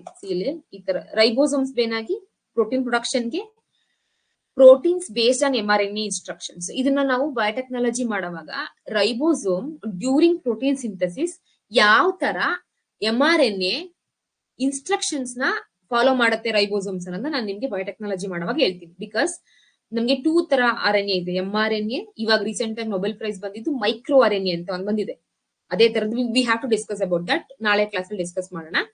mRNA ಅನ್ನೋದು ಇನ್ಸ್ಟ್ರಕ್ಷನ್ಸ್ ತಗೊಂಡ್ಬರುತ್ತೆ, ಮೆಸೆಂಜರ್ RNA. ಆ ಮೆಸೆಂಜರ್ RNA ಮೆಸೇಜ್ ನ ರೈಬೋಸೋಮ್ಸ್ ರಿಸೀವ್ ಮಾಡಿ ಪ್ರೋಟೀನ್ ಸಿಂಥಸಿಸ್ ಮಾಡುತ್ತೆ. ಅದ್ರ ಬಗ್ಗೆ ಡಿಸ್ಕಸ್ ಮಾಡ್ಬೇಕು. ದೆನ್ ಇದು ಎಲ್ಲಿರುತ್ತೆ? ಮೈನ್ ಆಗಿ ಎಂಡೋಪ್ಲಾಸ್ಮಿಕ್ ರೆಟಿಕ್ಯುಲಮ್ ಮೇಲೆ ಇರುತ್ತೆ. ಇದು nucleus. Main functions of nucleus ಬಂದು ಕಂಟ್ರೋಲ್ ಸೆಂಟರ್ ಮಾಡುತ್ತೆ. DNA ಪ್ರೆಸೆಂಟ್ ಇರುತ್ತೆ ಇದರಲ್ಲಿ. ಹೌಸ್ DNA ಅಂತಂದ್ರೆ DNA ಅದರಲ್ಲಿ ಇರುತ್ತೆ. ಇದು ಜೆನೆಟಿಕ್ ಬ್ಲೂ ಪ್ರಿಂಟ್. ಮೈನ್ ಆಗಿ ನಾವು ಹೇಗೆ ನಮ್ಮ ಹಾಫ್ ಸ್ಪ್ರಿಂಗ್ಸ್ ಆಗಿರ್ಬೋದು, ನಮ್ಮ ಪ್ಯಾರೆಂಟಲ್ ನಮ್ಗೆ ನಾವು ಇರೋದಾಗಿರ್ಬೋದು, ನಾವು ಮಾತಾಡೋದಾಗಿರ್ಬೋದು, ನಮ್ ಲುಕ್ ವೈಸ್ ಏನಿದೆ genetic blue print, that is mainly controlled in nucleus. Main ಆಗಿದು ಲಿವಿಂಗ್ ಎಸೆನ್ಷಿಯಲ್ ಆಫ್ ಲೈಫ್ ಗೆ ತುಂಬಾ ಇಂಪಾರ್ಟೆಂಟ್. ಸೆಲ್ ರಿಪ್ರೊಡಕ್ಷನ್ ಅಲ್ಲಿ, ಸೆಲ್ ಆಕ್ಟಿವಿಟೀಸ್ ಅಲ್ಲಿ ಎಲ್ಲಾ ಸೆಲ್ ನ ಡೈರೆಕ್ಟ್ ಮಾಡೋದು. ಇದೊಂಥರ ನಮ್ಗೆ ಹೇಗೆ ಅಂತಂದ್ರೆ ಲೈಕ್ ಈವನ್ ಲ್ಯಾಪ್ಟಾಪ್ ಅಲ್ಲಿ ಅಥವಾ ಮೇನ್ ಆಗಿ ಇಟ್ಸ್ ಜಸ್ಟ್ ಇನ್ಸ್ಟ್ರಕ್ಟರ್ ಎಲ್ಲದಕ್ಕೂ. Then gene expressions regulates with genes are active. ನಮ್ಗೆ ಏನ್ ಜೀನ್ಸ್ ಇದೆ ಅದನ್ನ ರೆಗ್ಯುಲೇಟ್ ಮಾಡಕ್ಕೆ ಇದು 3 ಫಂಕ್ಷನ್ಸ್ ಬಂದು nucleus. Main control centre, essential for life, gene expression. Mitochondria, as I already told, generates ATP, cell energy, circular respiration ಗೆ use ಆಗುತ್ತೆ. So Golgi operators ಅಲ್ಲಿ ಪ್ರೋಟೀನ್ ಮಾಡಿಫಿಕೇಶನ್ಸ್ ಗೆ ಪ್ರಿಂಟ್ ಆಗಿ ಪ್ರೊಡಕ್ಷನ್ ಆಗಿರ್ತಕ್ಕಂಥ ಪ್ರೋಟೀನ್ಸ್ ನ ಪ್ರಿಪೇರ್ ಮಾಡಿ pack ಮಾಡಿ ತಗೊಂಡೋಗೋದು, ನಮ್ಮ ಎನರ್ಜಿಗೆ ಬೇಕಾಗಿರ್ತಕ್ಕಂಥ ಪ್ರೋಟೀನ್ ತಗೊಂಡೋಗೋದು ಅಥವಾ ಬೇರೆ ಬೇರೆ ಯೂನಿಟ್ಸ್ ಬೇಕಾಗಿರ್ತಕ್ಕಂಥ ಪ್ರೋಟೀನ್ ತಗೊಂಡೋಗಕ್ಕೆ ಪ್ರೊಟೆಕ್ಷನ್ ಮಾಡಿಫಿಕೇಶನ್ಸ್ ಮಾಡೋದು ಗಾಲ್ಗಿ ಆಪರೇಟರ್ಸ್. ಹಂಗೆ ಹೇಳ್ದಂಗೆ ಸ್ಟಾರ್ಟಿಂಗ್ ಮತ್ತೆ ಪ್ಯಾಕೇಜಿಂಗ್ ಮಾಡುತ್ತೆ. ಏನಾದ್ರೂ ಪ್ರಾಬ್ಲಮ್ ಇದ್ದಾಗ ಅಥವಾ cell within or outside cell ಇದ್ದಾಗ ಸೆಕ್ರೀಷನ್ಗೆ ಯೂಸ್ ಮಾಡುತ್ತೆ. ಸೇಮ್ ಕನ್ನಡದಲ್ಲೂ ಇದೆ. ಕೋಶದ ನಿಯಂತ್ರಣ ಕೇಂದ್ರ DNA ಹೊಂದಿರುತ್ತೆ, ಜನಿಕ ತತ್ವಗಳನ್ನ ನಿಯಂತ್ರಿಸುತ್ತೆ. ಮೈಟೋಕಾಂಡ್ರಿಯಾ ಬಂದು ಕೋಶ ಶ್ವನ ಮೂಲಕ ಶಕ್ತಿ ATP ಅಡಿನೋಸಿನ್ ಟ್ರೈಫಾಸ್ಫೇಟ್ ಅನ್ನ ಉತ್ಪಾದನೆ ಮಾಡುತ್ತೆ. ರೈಬೋಸೋಮ್ಸ್ ಪ್ರೋಟೀನ್ಗಳನ್ನ ಸಂಶ್ಲೇಷಿಸುತ್ತೆ ಮತ್ತೆ ಅದನ್ನು ಉತ್ಪಾದನೆ ಮಾಡುತ್ತೆ. ಎಂಡೋಪ್ಲಾಸ್ಮಿಕ್ ರೆಟಿಕ್ಯುಲಮ್ ಬಂದು ಸೇಮ್ ಒಂದು ಪ್ರೋಟೀನ್ ರಫ್ ಅಸಭ್ಯ ಅಂತ ಕರಿತೀವಿ ಅಥವಾ ಒರಟು ಅಂತ ಕರಿತೀವಿ. ಸಭ್ಯ ಹೊರಟು, ಇದ್ರಲ್ಲಿ ಅದ್ ನೋಡಿ, ಇದು ಗೂಗಲ್ ಟ್ರಾನ್ಸ್ಲೇಷನ್, ಅಸಭ್ಯ ಅಂತ ಅಲ್ಲ, ಅದು ರಫ್ ಇಲ್ಲಿ ಬಂದಿದೆ ನೋಡಿ.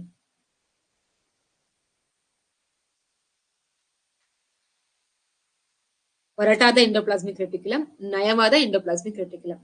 ನಯವಾದ ಎಂಡೋಪ್ಲಾಸ್ಮಿಕ್ ರೆಟಿಕ್ಯುಲಮ್ ಬಂದು ನಿಮ್ಗೆ ಪ್ರೋಟೀನ್ ಪ್ರೊಡಕ್ಷನ್ಗೆ, ಒರಟಾದ ಎಂಡೋಪ್ಲಾಸ್ಮಿಕ್ ರೆಟಿಕ್ಯುಲಮ್ ಬಂದು ನಿಮ್ಗೆ ಲಿಪಿಡ್ ಪ್ರೊಡಕ್ಷನ್ಗೆ. ಈ ವರ್ಡ್ ಕರೆಕ್ಷನ್ ಮಾಡ್ಕೋಬೇಕು. ಓಕೆ, ಲೈಬೋಸೋಮ್ಸ್ ಇದನ್ನೊಂದು ನಾನು ಹೇಳಿಲ್ಲ. ಲೈಬೋಸೋಮ್ಸ್ ಏನಂತಂದ್ರೆ ಇದು ಸೂಸೈಡಲ್ ಬ್ಯಾಗ್ಸ್ ಅಂತ ಕರೀತಾರೆ. Actually suicidal bags of the cell ಯಾವುದು ಅಂತ ಕೇಳಿದ್ರೆ ಲೈಸೋಸೋಮ್ಸ್. ಒಂದ್ ವೇಳೆ ಈಗ ಸೆಲ್ ಏನಾದ್ರೂ ಪ್ರಾಬ್ಲಮ್ ಆಯ್ತು, what ever it may be, home ಆಗಿರ್ಬೋದು, ಏನಾದ್ರೂ ಆಗಿರ್ಬೋದು, ಪ್ರಾಬ್ಲಮ್ ಆದಾಗ ಎರಡು ಆಪ್ಷನ್ ಇರುತ್ತೆ ನಮ್ಮ ಹತ್ರ. ಒಂದು ಆ ರಿಪೇರಿ ಮಾಡ್ತಕ್ಕಂಥದ್ದು, ಸೆಲ್ ನ ಪ್ರಾಬ್ಲಮ್ ಆಗಿರೋ ಸೆಲ್ ನ ರಿಪೇರಿ ಮಾಡ್ತಕ್ಕಂಥದ್ದು. ಅದನ್ನೇನಂತಾರೆ, ಇಮ್ಯುನಿಟಿ ನಮ್ದು ಬೂಸ್ಟ್ ಆಗುತ್ತೆ. Whatever cell broke down that they will regenerate itself ಅಂತಿರುತ್ತೆ. ಇಲ್ಲ ಅಂತಂದ್ರೆ ಡೆತ್ ಆಗಿರ್ತಕ್ಕಂಥ ಸೆಲ್ಸ್ ಆಗಿರ್ಬೋದು ಅಥವಾ ದೋಸ್ ಆರ್ ನಾಟ್ ವರ್ಕಿಂಗ್ ಆ ತರ ಸೆಲ್ಸ್ ಆಗಿರ್ಬೋದು, ಡೆಬ್ರಿಸ್ ಕ್ರಿಯೇಟ್ ಆಗ್ಬಿಡುತ್ತೆ. ಅಂದ್ರೆ ದೇ ಕಾಂಟ್ ರಿಪೇರ್ ಅನ್ನೋದನ್ನ ಈ ಲೈಸೋಸೋಮ್ಸ್ ಏನ್ ಮಾಡುತ್ತೆ, ಸ್ಮಾಲ್ ಪಾರ್ಟಿಕಲ್ ಆಗಿ ಕಟ್ ಮಾಡಿ ದೇ ವಿಲ್ ಎನ್ಗಲ್ಫ್ ಅಂತ ಕರಿತೀವಿ, ಅಥವಾ they will digest their completely using digestive enzymes. ಜೀರ್ಣಕ ಕಿಣ್ವಗಳಿಂದ ತ್ಯಾಜ್ಯಗಳು nothing but those cells which are waste material which are not working, those are destroyed, ಆ ತರದನ್ನ ವಿಲೀನಗೊಳಿಸೋದನ್ನ ನಾವು ಲೈಸೋಸೋಮ್ಸ್ ಅಂತ ಕರಿತೀವಿ. ಅದಕ್ಕೆ ಸೂಸೈಡಲ್ ಬ್ಯಾಗ್ಸ್ ಅಂತಾನೂ ಕರೀತಾರೆ. ಯಾಕಂತಂದ್ರೆ ಥ್ರೂ ಈ ಮೆಸೆಂಜರ್ ಇಂದ ನಿಮ್ಗೆ ನ್ಯೂಕ್ಲಿಯಸ್ ಕೊಡ್ತಕ್ಕಂತ ಇನ್ಫಾರ್ಮೇಶನ್ ಇಂದ ಈ ಲೈಸೋಸೋಮ್ಸ್ ಏನ್ ಮಾಡುತ್ತೆ, ಸೆಲ್ ನ ಸ್ಮಾಲ್ ಪಾರ್ಟ್ ಕಟ್ ಮಾಡಿ it will engulf or it will completely destroy. ಇದನ್ನ ಲೈಸೋಸೋಮ್ಸ್ ಅಂತ ಕರೀತಾರೆ. ಲೈಸೋಸೋಮ್ಸ್ ಫಂಕ್ಷನ್ ಮೇನ್ ಆಗಿ ಸೈಟೋಪ್ಲಾಸಮ್ ಜೀವಕೋಶದಲ್ಲಿ ಇರ್ತಕ್ಕಂಥದ್ದು ಜಸ್ಟ್ ಅದೊಂಥರ ಫ್ಲೂಯಿಡ್. ಕ್ಲೋರೋಪ್ಲಾಸ್ಟ್ ಆಲ್ರೆಡಿ ಡಿಸ್ಕಸ್ ಮಾಡಿದೆ, ವ್ಯಾಕ್ಯೂಲ್ಸ್ ಡಿಸ್ಕಸ್ ಮಾಡಿದೆ. ತ್ಯಾಜ್ಯಗಳನ್ನ, ಪೋಷಕಾಂಶಗಳನ್ನ ಸಂಗ್ರಹಿಸುತ್ತೆ. ತುಂಬಾ ಜಾಸ್ತಿ ಇರುತ್ತೆ. ಬಿಗ್ ಪ್ಲಾಂಟ್ ಸೆಲ್ಸ್ ಅಲ್ಲಿ ಇರುತ್ತೆ, ಮತ್ತೆ ಸ್ಮಾಲ್ ಇರುತ್ತೆ ಅನಿಮಲ್ ಸೆಲ್ಸ್ ಅಲ್ಲಿ.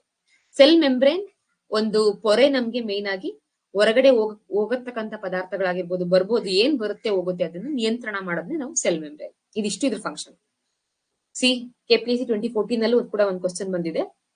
ಜಸ್ಟ್ ಮ್ಯಾಚ್ ದ ಫಾಲೋಯಿಂಗ್ ಕೇಳಿದಾನೆ. ಕ್ಲೋರೋಪ್ಲಾಸ್ಟ್ ಏನ್ ಮಾಡುತ್ತೆ, ಮೈಟೋಕಾಂಡ್ರಿಯಾ ಏನ್ ಮಾಡುತ್ತೆ, ನ್ಯೂಕ್ಲಿಯಸ್ ಏನ್ ಮಾಡುತ್ತೆ, ರೈಬೋಸೋಮ್ಸ್ ಏನ್ ಮಾಡುತ್ತೆ. ಕ್ಲೋರೋಪ್ಲಾಸ್ಟ್ ದ್ಯುತಿ ಸಂಶ್ಲೇಷಣೆ ಕರೆಕ್ಟ್ ಇದೆ.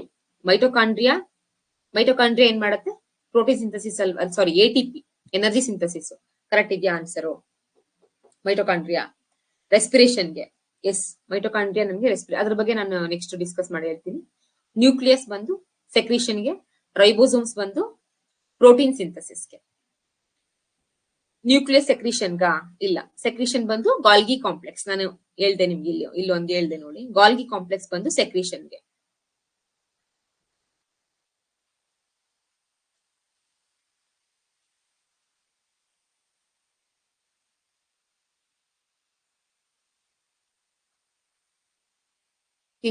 Secretion, see this third point, Golgi complex ಬಂದು ಸೆಕ್ರೀಷನ್ಗೆ.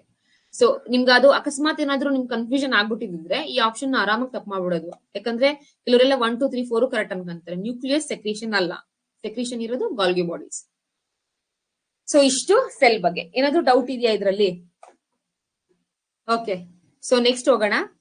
ಸೆಲ್ ನಮ್ಗಿದು ನೋಡಕ್ಕೆ ತುಂಬಾ ಸಿಂಪಲ್ ಅನ್ಸುತ್ತೆ, ಬಟ್ ರಿಪೀಟೆಡ್ಲಿ ಕ್ವಶನ್ಸ್ ಕೇಳ್ತಾನೆ ಇದ್ದಾರೆ. ನಾವ್ ಯಾಕೆ ಇಂಪಾರ್ಟೆಂಟ್ ಅಂತ ಅನ್ಕೊಂತೀವಿ ಅಂದ್ರೆ ತುಂಬಾ ಕನ್ಫ್ಯೂಷನ್ ಆಗ್ತೀವಿ. ಎಲ್ರಿಗೂ ಗೊತ್ತಿರೋದೆ, ಆಲ್ಮೋಸ್ಟ್ ನಾವು ಒಂದು 5th, 6th ಅಥವಾ 4th ಸ್ಟ್ಯಾಂಡ್ ಇಂದನೂ ಎಲ್ಲರೂ ಓದ್ತಾನೆ ಬಂದಿದ್ದಾರೆ. ಪ್ರತಿಯೊಂದು ನಮ್ ಬಾಡಿಲಿ ಆಗ್ತಕ್ಕಂತ ಪ್ರತಿಯೊಂದು ಏನೇನಿದೆ, ಮೆಟಬಾಲಿಸಮ್ ಆಗಿರ್ಬೋದು, ಅಥವಾ ನಮ್ದು ರೆಸ್ಪಿರೇಷನ್ ಸಿಸ್ಟಮ್ಸ್ ಪ್ರತಿಯೊಂದು ಸೆಲ್ ಅಲ್ಲೇ ಇನ್ವಾಲ್ವ್ ಆಗಿದೆ. ಬಟ್ ನಾವು ಆ ಬೇಸಿಕ್ ನ ರಿವಿಷನ್ ಮಾಡೋದ್ರಲ್ಲಿ ಎಲ್ಲಾದ್ರೂ ಒಂದು ಚೂರ್ ತಪ್ಪು ಮಾಡಿದ್ರು ನಾವು ಅನ್ಯಾಯವಾಗಿ 2 ಮಾರ್ಕ್ಸ್ ಅಥವಾ ಕೆಲವೊಂದ್ಸಲ 4 ಮಾರ್ಕ್ಸ್ 2 ಕ್ವಶನ್ ಕೇಳಿದ್ರೆ ಕಳ್ಕೊಳ್ತಕ್ಕಂಥ ಚಾನ್ಸಸ್ ಜಾಸ್ತಿ ಇರುತ್ತೆ. ಅದಕ್ಕಾಗಿ ಈ ಸೆಲ್ ಮೇಲೆ ಆದಷ್ಟು ಕ್ಲಾರಿಟಿ ಇರ್ಲಿ, ಸಿಂಪಲ್ ಆಗಿ ರಿವಿಷನ್ ಮಾಡ್ಕೊಂಡು ಹೋಗಿ, ಆಯ್ತಾ. ಸೊ ಇದಾಗಿದ ತಕ್ಷಣ ಬೇಸಿಕ್ ಆಗಿ ನೆಕ್ಸ್ಟ್ ಏನಕ್ಕೆ ಹೋಗೋಣ, ರೆಸ್ಪಿರೇಷನ್ ಇನ್ ಸೆಲ್ ಅಂತ ಹೇಳ್ಬಿಟ್ಟು. ಇದಕ್ಕೆ ನಾನು ತುಂಬಾ ಇದು it's a very big topic. ನಾನು ತುಂಬಾ ಜಾಸ್ತಿ ಹೇಳಲ್ಲ, ನಿಮ್ಗೆ ಹೇಗೆ ಅರ್ಥ ಆಗ್ಬೇಕು, ಇದರಿಂದ ನೀವೇನ್ ತಿಳ್ಕೊಬೇಕು ಅನ್ನೋದ್ರ ಮಾತ್ರ ಡಿಸ್ಕಸ್ ಮಾಡ್ತೀನಿ. ಈ ರೆಸ್ಪಿರೇಷನ್ ಕೋಶದಲ್ಲಿ ಶ್ವಾಸಕ್ರಿಯೆ ಅಂತ ಹೇಳ್ಬಿಟ್ಟು ನಾವೇನ್ ತಿಂತೀವಿ. ಫಾರ್ ಎಕ್ಸಾಂಪಲ್, ಬೆಳಗ್ಗೆ ಬ್ರೇಕ್ಫಾಸ್ಟ್ ಮಾಡಿರ್ತೀರಾ ನೀವು. ಬೆಳಗ್ಗೆ ಬ್ರೇಕ್ಫಾಸ್ಟ್ ಮಾಡಿ ನಿಮ್ಗೆ ಎನರ್ಜಿ ಬಂತು, ನಿಮ್ಗೆ ಗೊತ್ತಾಗತ್ತೆ ಒಂದ್ 5 ನಿಮಿಷಕ್ಕೆ. ಯಾರಾದ್ರೂ ಮಾಮೂಲಿ ಸ್ಪೋರ್ಟ್ಸ್ ಅಲ್ಲಿ ಇರೋವಾಗ್ಲೂ ಅಷ್ಟೇ, ಓಡ್ತಾ ಇರ್ತಾರೆ, ಸುಸ್ತಾದ್ರೆ ಗ್ಲೂಕೋಸ್ ಕೊಡ್ತಾರೆ, ಹೌದಲ್ವಾ. ಗ್ಲೂಕೋಸ್ ಕೊಟ್ಟು ಸ್ವಲ್ಪ ಹೊತ್ತಿಗೆ ಅವ್ರಿಗೆ ಫೀಲ್ ಆಗತ್ತೆ, ನಮ್ಗೆ ಫೀಲ್ ಆಗತ್ತೆ, ನಾವು ಊಟ ಮಾಡೋದಕ್ಕಿಂತ ಮುಂಚೆ, ಊಟ ಆದ್ಮೇಲೆ ನಮ್ ಬಾಡಿಲಿ ಹೀಗೆ ಎನರ್ಜಿ ಹೇಗ್ ಕ್ರಿಯೇಟ್ ಆಗತ್ತೆ ಅಂತಂದ್ರೆ ಅದ್ರಲ್ಲಿ ನಡ್ತಕ್ಕಂತ ರೆಸ್ಪಿರೇಷನ್ ಇಂದಾನೇ ಎನರ್ಜಿ ಕ್ರಿಯೇಟ್ ಆಗೋದು. ಅದು ಗ್ಲೂಕೋಸ್ ನ ಬಳಸ್ಕೊಂಡು, ಆಮ್ಲಜನಕನ ಬಳಸ್ಕೊಂಡು ಗ್ಲೂಕೋಸ್ ಅನ್ನ ನಾವೇನ್ ತಿಂದಿರ್ತೀವಲ್ಲ ಬಾಡಿಲಿ, ಅದು ಗ್ಲೂಕೋಸ್ ಆಗಿ ಕನ್ವರ್ಟ್ ಆಗಿರುತ್ತಲ್ಲ, ಅದನ್ನ ಎನರ್ಜಿಯಾಗಿ ಕನ್ವರ್ಟ್ ಮಾಡುತ್ತೆ. ಆ ಎನರ್ಜಿಯಾಗಿ ಕನ್ವರ್ಟ್ ಮಾಡಕ್ಕೆ 2 ತರ ರೆಸ್ಪಿರೇಷನ್ ಇದೆ. ಒಂದು ಆರ್ಗನ್ ರೆಸ್ಪಿರೇಷನ್ ಅಂತ ಕರಿತೀವಿ, ಸೆಕೆಂಡ್ ಒನ್ ಸೆಲ್ಯುಲರ್ ರೆಸ್ಪಿರೇಷನ್ ಅಂತ ಕರಿತೀವಿ. ಇದು ನಿಮ್ಗೆ may be 1-2 concept based questions ಕೇಳಿದಾಗ ಅಥವಾ ಕೆಲವೊಂದ್ ಕಡೆ 1-2 ಕ್ವಶನ್ಸ್ ಬಂದಾಗ ಎಲಿಮಿನೇಟ್ ಮಾಡಕ್ಕಾಗ್ಲಿ ಅಥವಾ ಒಂಚೂರು ಅರ್ಥ ಮಾಡ್ಕೊಂಡಿದ್ರೆ ಈಸಿ ಅನ್ಸುತ್ತೆ, ಆಯ್ತಾ. ಆರ್ಗನ್ ರೆಸ್ಪಿರೇಷನ್ ಅಲ್ಲಿ ಇದು ಮೇನ್ ಆಗಿ ಯಾವ್ಯಾವ ದೊಡ್ಡ ಜೀವಿಗಳಿದೆ, ಲೈಕ್ ನಮ್ ತರ ಹ್ಯೂಮನ್ ಬೀಯಿಂಗ್ ಆಗಿರ್ಬೋದು, ದೋಸ್ ಹೂ ಹ್ಯಾವ್ ಲಂಗ್ಸ್ ಅಂಡ್ ಟ್ರಾಕಿಯಾ, ಈ ತರತಕ್ಕಂತ ಅನಿಮಲ್ ಗಳಲ್ಲಿ ನಡೆಯೋದೆ ಆರ್ಗನ್ ರೆಸ್ಪಿರೇಷನ್. ಯಾವ ಅನಿಮಲ್ ಗಳಲ್ಲಿ ಸೆಲ್ಲರ್ ರೆಸ್ಪಿರೇಷನ್ ಅಂತ ನಡೆಯುತ್ತೆ ಅಂತಂದ್ರೆ, ವೆರಿ ಸ್ಮಾಲ್ ಇರ್ತಕ್ಕಂಥದ್ರಲ್ಲಿ ಸೆಲ್ಲರ್ ರೆಸ್ಪಿರೇಷನ್ ನಡೆಯುತ್ತೆ. ಎಲ್ಲಾ ಸೆಲ್ಲಲ್ಲೂ ಸೆಲ್ಲರ್ ರೆಸ್ಪಿರೇಷನ್ ನಡೆಯುತ್ತೆ, ಪ್ರತಿಯೊಂದ್ ಸೆಲ್ಲಲ್ಲೂ. ಮತ್ತೆ ಮೈಟೋಕಾಂಡ್ರಿಯಾದಲ್ಲಿ ಮೈಟೋಕಾಂಡ್ರಿಯಾ ರೆಸ್ಪಿರೇಷನ್ ಅಂತ ನಡೆಯುತ್ತೆ, ಅವಾಗ್ಲೇ ನಮ್ಗೆ ATP ಪ್ರೊಡಕ್ಷನ್ ಆಗೋದು. ಇದರಲ್ಲಿ 3 ಪ್ರೋಸೆಸ್ ಇದೆ ಅಥವಾ 3 ಹಂತಗಳಿದಾವೆ. ಒಂದು glycolysis, Krebs cycle, electron transport chain, ಆಯ್ತಾ. ಇದ್ರದ್ ಬಗ್ಗೆ ನಾನು ಲಿಟಲ್ ಆಗಿ ನಿಮ್ಗೆ ಹೇಳ್ತೀನಿ, ತುಂಬಾ ನೋಡ್ಕೊಳ್ಳೋ ಅವಶ್ಯಕತೆ ಇಲ್ಲ. ಯಾರು ಸ್ವಲ್ಪ PUC ಸೈನ್ಸ್ ಮಾಡಿರ್ತಾರೆ ಅವ್ರಿಗೆ ಬೇಗ ಅರ್ಥ ಆಗುತ್ತೆ. ಸೈನ್ಸ್ ಮಾಡದೇ ಇರ್ತಕ್ಕಂಥ ಮಕ್ಕಳು ನೀವು ಇದನ್ನ ಹೌದು ದೊಡ್ಡದು ಅಂತ ಏನು ಬೇಕಾಗಿಲ್ಲ, ಯಾವ್ದು ಏನಕ್ಕೆ ಯೂಸ್ ಆಗತ್ತೆ ಅಂತ ಗೊತ್ತಿದ್ರೆ ಅಷ್ಟೇ ಸಾಕು, ಆಯ್ತಾ. ಗ್ಲೈಕೋಲಿಸಿಸ್ ಅಂತ 1, ಕ್ರೆಬ್ಸ್ ಸೈಕಲ್ ಅಂತ 2, ಎಲೆಕ್ಟ್ರಾನ್ ಟ್ರಾನ್ಸ್ಪೋರ್ಟ್ ಚೈನ್ ಅಂತ 3. ಇದಿಷ್ಟು ಏನು ಕೋಶೀಯ ಶ್ವಾಸಕ್ರಿಯೆ ಹಂತಗಳು ಅಥವಾ respiratory cycles, different types of respiratory cycles.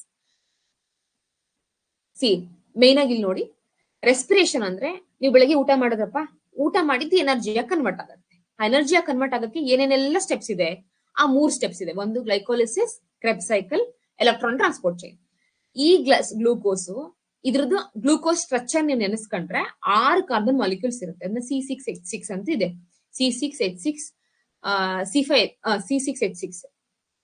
ಈ 6 carbon molecule, then O6 glucose cytoplasm ಅಲ್ಲಿ, ಅಂತಂದ್ರೆ ಸೈಟೋಪ್ಲಾಸಮ್ ಎಲ್ಲಿ ಬರುತ್ತೆ, ಸೆಲ್ ಅಲ್ಲಿ. ಸೈಟೋಪ್ಲಾಸಮ್ ಅಲ್ಲಿ 10 ಸ್ಟೆಪ್ಸ್ ಹೋಗುತ್ತೆ, ಅದರಲ್ಲಿ 10 steps from glucose to glucose 6 phosphate, fructose 6 phosphate ಅಂತ ಕಂಟಿನ್ಯೂಸ್ ಒಂದು 10 ಸ್ಟೆಪ್ಸ್ ಇದೆ. ಕೊನೆಗೆ ನಿಮ್ಗೆ ಪೈರವೇಟ್ ಆಗಿ ಕನ್ವರ್ಟ್ ಆಗುತ್ತೆ. ಪೈರವೇಟ್ ಅಂತಂದ್ರೆ ಒಂದು ಎನರ್ಜಿ. ಈ ಪೈರವೇಟ್ ಆಕ್ಸಿಜನ್ ಇದ್ದಾಗ, ಆಕ್ಸಿಜನ್ ಇಲ್ಲದೆ ಇದ್ದಾಗ, ಮತ್ತೆ ಪ್ರೆಸೆನ್ಸ್ ಇನ್ ಮೈಟೋಕಾಂಡ್ರಿಯಾದಲ್ಲಿ ಕಾರ್ಬನ್ ಡೈಆಕ್ಸೈಡ್ ಆಗಿ ಎನರ್ಜಿಯಾಗಿ ಕನ್ವರ್ಟ್ ಆಗುತ್ತೆ. ಇದಿಷ್ಟು ನಾನು ಹೇಳ್ತಾ ಬರ್ತೀನಿ ನಿಮ್ಗೆ. ಇದು ನಾವು ತಿಂದಿರ್ತಕ್ಕಂಥ ಗ್ಲೂಕೋಸ್ ಎನರ್ಜಿಯಾಗಿ ಕನ್ವರ್ಟ್ ಆಗಕ್ಕೆ ಫಾಲೋ ಮಾಡೋ ಸ್ಟೆಪ್ಸ್, ಆಯ್ತಾ. ಹೇಗ್ ಫಾಲೋ ಮಾಡುತ್ತೆ, ಅದ್ರಲ್ಲಿ ಏನೇನ್ ಇನ್ವಾಲ್ವ್ ಆಗಿರುತ್ತೆ ಅನ್ನೋದು ನಾವು ನೋಡೋಣ. ಇದಷ್ಟೇ ಗಮನಿಸ್ಕೊಳ್ಳಿ. ಗ್ಲೂಕೋಸ್ ಇರೋದು ಪೈರವೇಟ್ ಆಗಿ ಕನ್ವರ್ಟ್ ಆಗುತ್ತೆ. ಇದು ಪೈರವೇಟ್ ಇರೋದು ಎಥನಾಲ್, ಕಾರ್ಬನ್ ಡೈಆಕ್ಸೈಡ್ ಮತ್ತೆ ಎನರ್ಜಿ ಆಗುತ್ತೆ. ಕಾರ್ಬನ್ ಡೈಆಕ್ಸೈಡ್ ನ ನಾವು ಹೇಗೆ ಹೊರಗಡೆ ಹಾಕ್ತಿವಿ, ರೆಸ್ಪಿರೇಷನ್ ಮಾಡೋ ಮುಖಾಂತರ. ಆಕ್ಸಿಜನ್ ನ ಇನ್ಹೇಲ್ ಮಾಡಿ ಕಾರ್ಬನ್ ಡೈಆಕ್ಸೈಡ್ ನ ಎಕ್ಸೆಲ್ ಮಾಡೋ ಮುಖಾಂತರ ಕಾರ್ಬನ್ ಡೈಆಕ್ಸೈಡ್ ನ ನಮ್ ದೇಹದಿಂದ ಹೊರಗಡೆ ಹಾಕ್ತಿವಿ. ಆಕ್ಸಿಜನ್ ಇಲ್ಲದೆ ಇದ್ದಾಗ, ಅಂದರೆ ಫಾರ್ ಎಕ್ಸಾಂಪಲ್ ನೀವು ತಿಂದ್ಬಿಟ್ರಿ, ಸ್ವಲ್ಪ ಎನರ್ಜಿ ಬಂತು, ಚೆನ್ನಾಗಿ ಎಕ್ಸರ್ಸೈಸ್ ಮಾಡ್ತೀರಾ, ಜಿಮ್ಗೆ ಹೋಗ್ತೀರಾ ಅಥವಾ ಓಡ್ತೀರಾ, ಏನೋ ಮಾಡ್ತೀರಾ, ಅವಾಗ ನಿಮ್ಗೆ ಲೆಗ್ ಅಲ್ಲಿ ಪೈನ್ ಆಗಕ್ ಶುರು ಆಗುತ್ತೆ. ಯಾಕಂದ್ರೆ ನೀವು ತುಂಬಾ ಬಾಡಿ ಮೂವ್ ಮಾಡಿದಾಗ ಏನಾಗುತ್ತೆ, ಆಕ್ಸಿಜನ್ ಲೆವೆಲ್ ಕಡಿಮೆ ಆಗಿರುತ್ತೆ. ಆಕ್ಸಿಜನ್ ಲೆವೆಲ್ ಕಡಿಮೆ ಆಗಿದ್ದಾಗ್ಲೂ ಕೂಡ ನಮ್ಮಲ್ಲಿ ಎನರ್ಜಿ ಪ್ರೊಡಕ್ಷನ್ ಆಗುತ್ತೆ. ಆ ಎನರ್ಜಿ ಪ್ರೊಡಕ್ಷನ್ ಆದಾಗ ಏನಾಗುತ್ತೆ, ಇನ್ಸ್ಟೆಡ್ ಆಫ್ ಪೈರವೇಟ್ ಈ ಲ್ಯಾಕ್ಟಿಕ್ ಆಸಿಡ್ ಪ್ರೊಡ್ಯೂಸ್ ಆಗುತ್ತೆ. ಅದನ್ನ ಲ್ಯಾಕ್ಟೇಟ್ ಅಂತ ಕರಿತೀವಿ. Lactate or lactic acid produce ಆಗುತ್ತೆ. ಈ ಲ್ಯಾಕ್ಟಿಕ್ ಆಸಿಡ್ ಮಸಲ್ಸ್ ಅಲ್ಲಿ ಅಕ್ಯುಮುಲೇಟ್ ಆಗುತ್ತೆ. ಸೊ ದೋಸ್ ಯಾಕೆ ನಮ್ಗೆ ಓಡಿದಾಗ ಕಾಲ್ ನೋವು ಬರುತ್ತೆ, ಕೈ ನೋವು ಬರುತ್ತೆ ಅಂತಂದ್ರೆ ಸಿಂಪಲ್. ನಮ್ ಬಾಡಿಯಲ್ಲಿ ಆಕ್ಸಿಜನ್ ಲೆವೆಲ್ ಕಡಿಮೆ ಆಗಿದ ತಕ್ಷಣ ಅನರೋಬಿಕ್ ರೆಸ್ಪಿರೇಷನ್ ಸ್ಟಾರ್ಟ್ ಆಗಿ ಪೈರವೇಟ್ ಬದಲು ಲ್ಯಾಕ್ಟಿಕ್ ಆಸಿಡ್ ಪ್ರೊಡ್ಯೂಸ್ ಆಗಿದ ತಕ್ಷಣ ಕಾಲಲ್ಲಿ ಮಸಲ್ಸ್ ಅಲ್ಲಿ ಮೇನ್ ಯಾವುದು ನಮ್ದು ಮಸಲ್ ಟಿಶ್ಯೂಸ್ ಇರುತ್ತೆ ಅಲ್ಲಿ ಲ್ಯಾಕ್ಟೇಟ್ ಅಕ್ಯುಮುಲೇಟ್ ಆಗ್ಬಿಡತ್ತೆ. ಎನರ್ಜಿ ತ ಪ್ರೊಡ್ಯೂಸ್ ಆಗತ್ತೆ ಬಟ್ ಅಕ್ಯುಮುಲೇಟ್ ಆಗತ್ತೆ. ಯಾವಾಗ ನಾವು ರಿಲ್ಯಾಕ್ಸ್ ಆಗ್ತೀವಿ, ಆಕ್ಸಿಜನ್ ಇಂಟ್ಯಾಕ್ಟ್ ಮಾಡ್ತೀವಿ, ಪ್ರೊಡಕ್ಷನ್ ಆಗಿರ್ತಕ್ಕಂಥ lactic acid it will start diluting. So ಅದೇನಾಗತ್ತೆ ನಮ್ಗೆ ಅವಾಗ ಪೈನ್ ಸ್ವಲ್ಪ ರೆಸ್ಟ್ ಮಾಡ್ದಂಗೆ ರೆಡ್ಯೂಸ್ ಆಗ್ತಾ ಬರುತ್ತೆ. ಇದೇನಕ್ಕಂತಂದ್ರೆ ದೀಸ್ ಆರ್ ದ ನಿಮ್ಗೆ ಏನಾದ್ರು ಕ್ವಶನ್ ಬಂದಾಗ, ಆಲ್ರೆಡಿ ಕ್ವಶನ್ಸ್ ಬಂದಿದೆ ಇದು ಪ್ರೀವಿಯಸ್ ಇಯರ್ ಕ್ವಶನ್ಸ್ ಅಲ್ಲಿ, lactic acid when lactic acid will produce during anaerobic respiration or aerobic respiration ಅಂತ ಬಂದ್ರೆ, in the anaerobic respiration means lack of oxygen, lactic acid produce ಆಗತ್ತೆ, in oxygen pyruvate produce ಆಗತ್ತೆ. ಓಕೆನಾ? Presence of oxygen ಮೈಟೋಕಾಂಡ್ರಿಯಾದಲ್ಲಿ ನಮ್ಗೆ main water, energy, carbon dioxide produce ಆಗುತ್ತೆ. Carbon dioxide ನಾನು already ಹೇಳಿರೋ ತರ ಥ್ರೂ ರೆಸ್ಪಿರೇಷನ್ ನಾವು ಹೊರಗಡೆ ಹಾಕ್ತಿವಿ, ಆಕ್ಸಿಜನ್ ನ ಹಿನ್ನೆಲೆ ಮಾಡ್ತೀವಿ. ಸೊ ಇದರಲ್ಲಿ 3 ತರ ಇದೆ, ಜಾಸ್ತಿ ಈ ಸ್ಟೆಪ್ಸ್ ಇದೆ. ಈ ಸ್ಟೆಪ್ಸ್ ಅಲ್ಲಿ ನಾನು ಏನಕ್ಕೆ ಹೇಳ್ತೀನಿ ಅಂತಂದ್ರೆ, ಕೆಲವೊಂದು exam maybe SDFD I think so last 2-3 years backs I saw this hexokinase enzyme ಎಲ್ಲಿ ಯೂಸ್ ಆಗತ್ತೆ ಅಂತ ಕೇಳಿದ್ರು ಒಂದು ಕ್ವಶನ್. ಇದಕ್ಕೆ ನೀವು ಜಸ್ಟ್ ಎಕ್ಸೋಕೈನೇಸ್ ಎನ್ಸೈಮ್ ಅಥವಾ ಕೈನೇಸ್ ಈ ತರದ್ ಬಂದಾಗ ಈ ಎನ್ಸೈಮ್ ನಮ್ ಬಾಡಿಲಿ ಇರ್ತಕ್ಕಂಥ ಗ್ಲೂಕೋಸ್ ಪೈರವೇಟ್ ಆಗಿ ಕನ್ವರ್ಟ್ ಆಗಕ್ಕೆ ಯೂಸ್ ಮಾಡ್ತವೆ ಅನ್ನೋದಷ್ಟೇ ನಿಮ್ಗೆ ನೆನ್ಪಿರ್ಬೇಕು.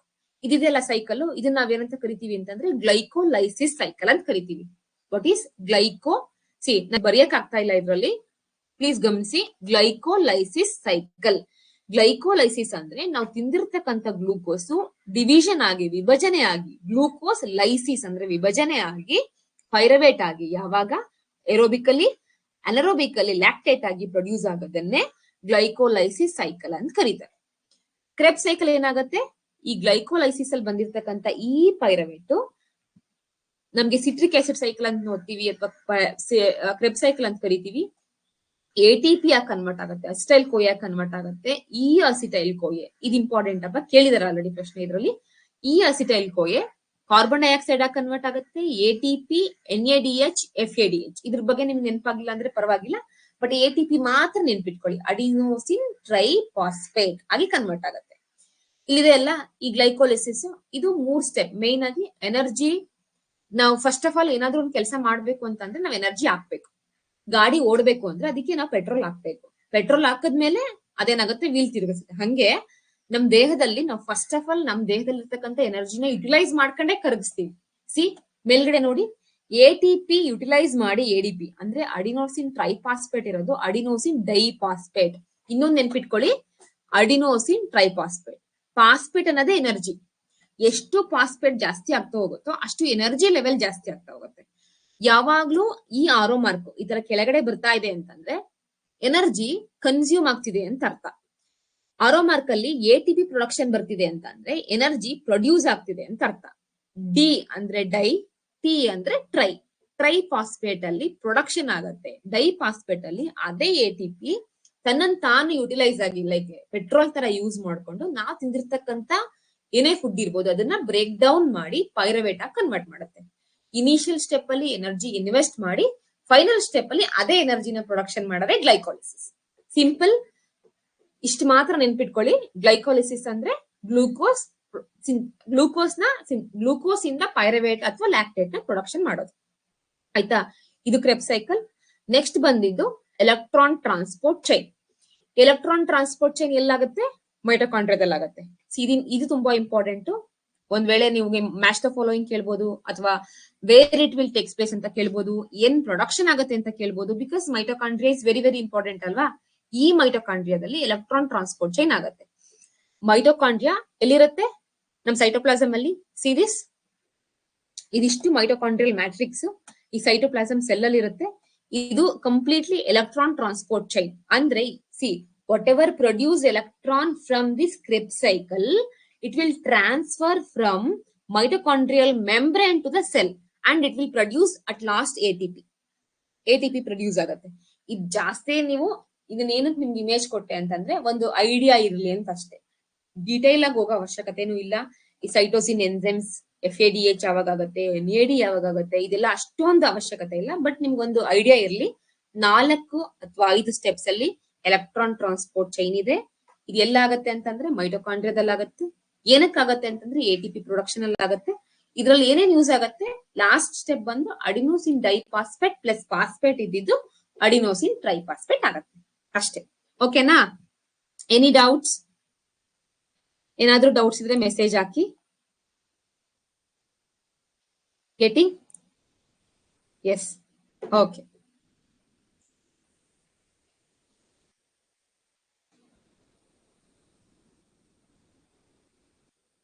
Thank you.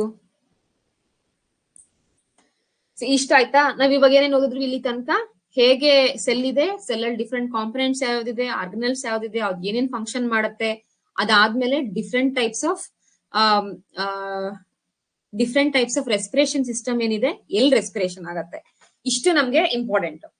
ಇದಾದ್ಮೇಲೆ ಪ್ರೀವಿಯಸ್ ಇಯರ್ ಕ್ವಶನ್ಸ್ ಅಲ್ಲೂ ಕೂಡ ನಾವು ಡಿಸ್ಕಸ್ ಮಾಡಿದ್ವಿ, ಯಾವ ತರ ಪ್ರೀವಿಯಸ್ ಇಯರ್ ಕ್ವಶನ್ಸ್ ಬಂದಿದೆ ಅಂತ ಹೇಳ್ಬಿಟ್ಟು. ನೆಕ್ಸ್ಟ್ ಹೋಗೋಣ.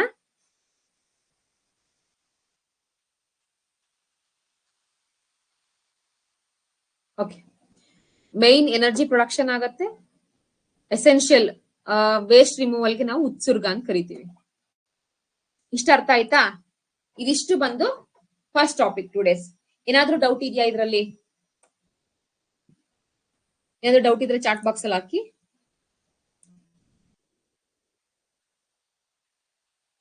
Shall we move now? Okay.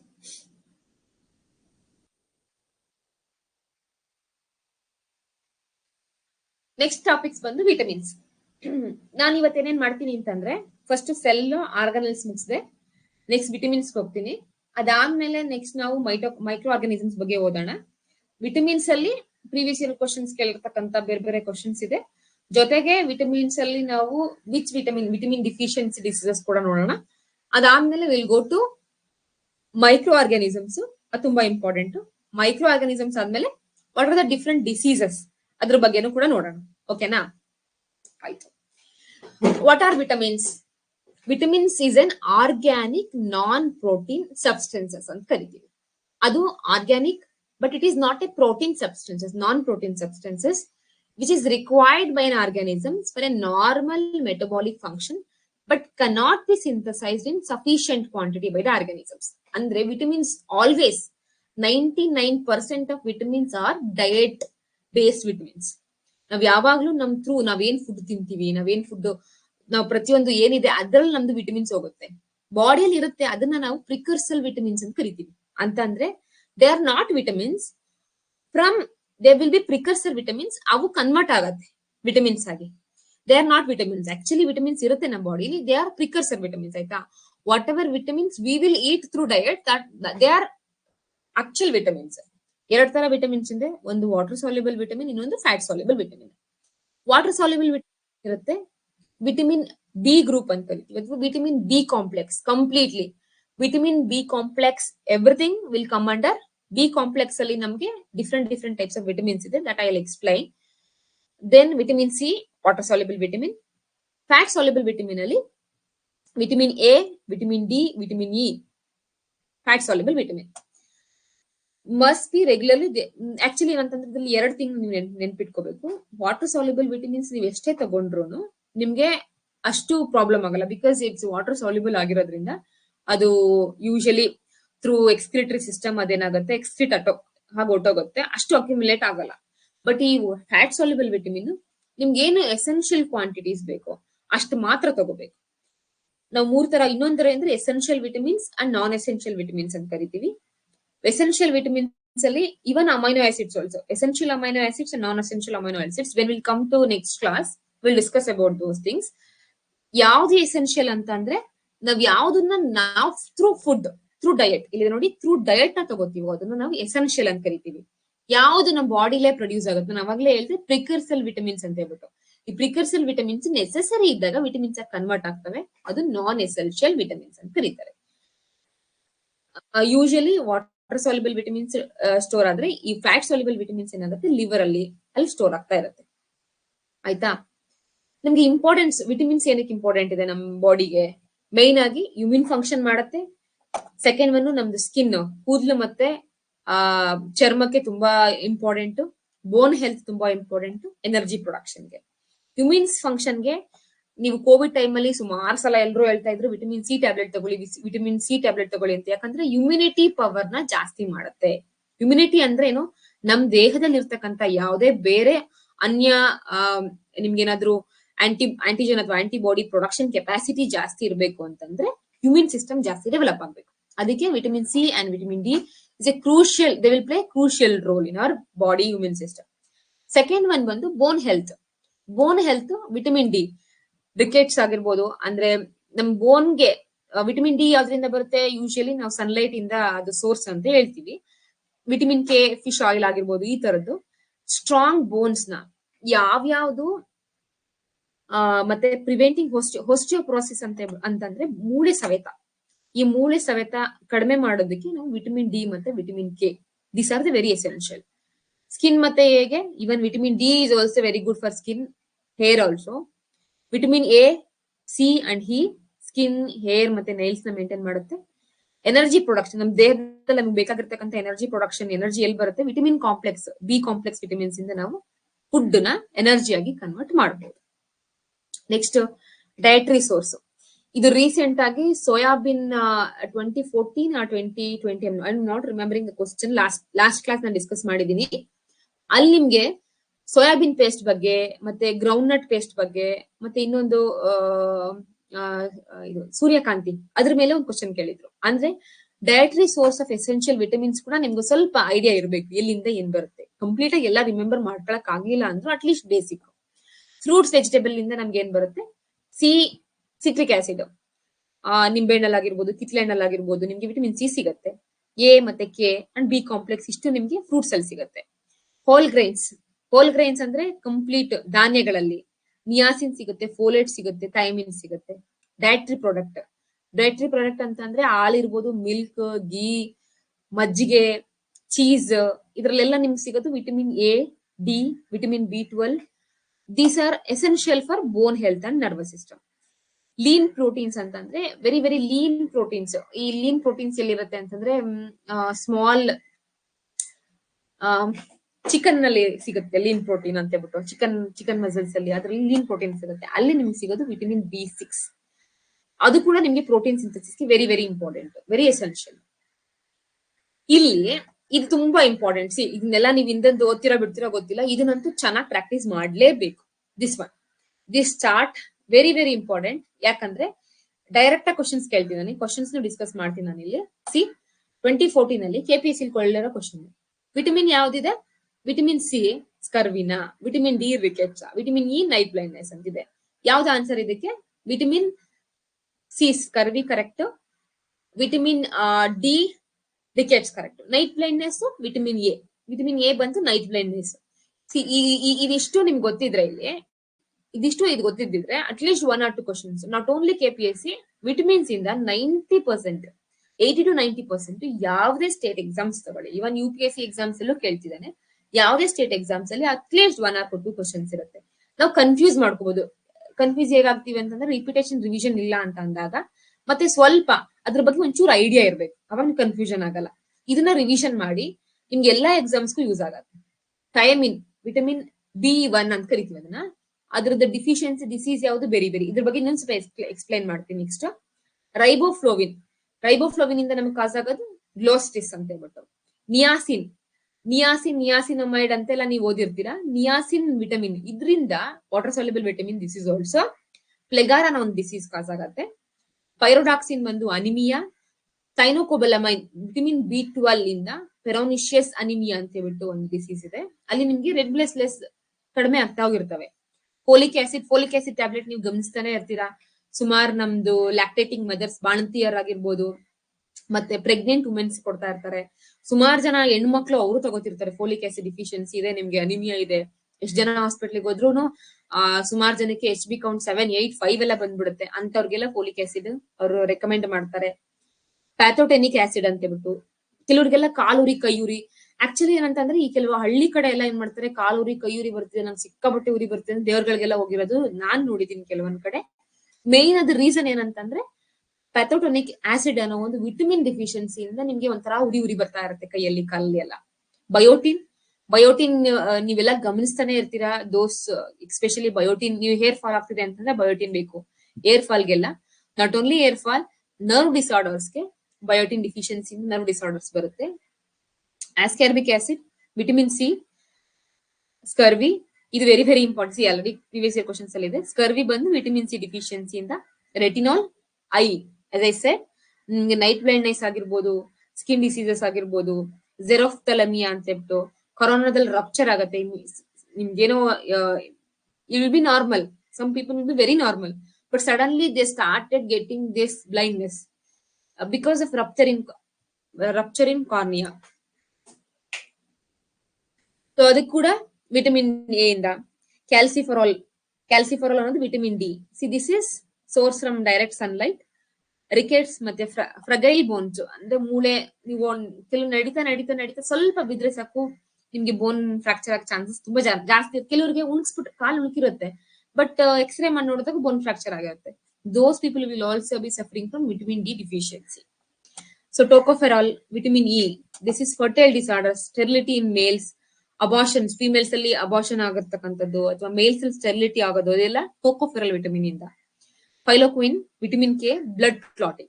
ಕೆಲವರಿಗೆ ಬ್ಲಡ್ ಕ್ಲಾಟ್ ಆಗಲ್ಲ ಇಮಿಡಿಯೇಟ್ ಆಗಿ, ನೀವು ಕೈ ಕಟ್ ಮಾಡ್ಕೊತೀರಾ ಬ್ಲಡ್ ಹೋಗ್ತಾನೆ ಇರುತ್ತೆ. ಅಂತದಕ್ಕೆ ಏನಂತಂದ್ರೆ ವಿಟಮಿನ್ ಕೆ ಡಿಫಿಷಿಯನ್ಸಿ ಇರೋದ್ರಿಂದ ಈ ತರ ಪ್ರಾಬ್ಲಮ್ಸ್ ಆಗ್ತಿರುತ್ತೆ.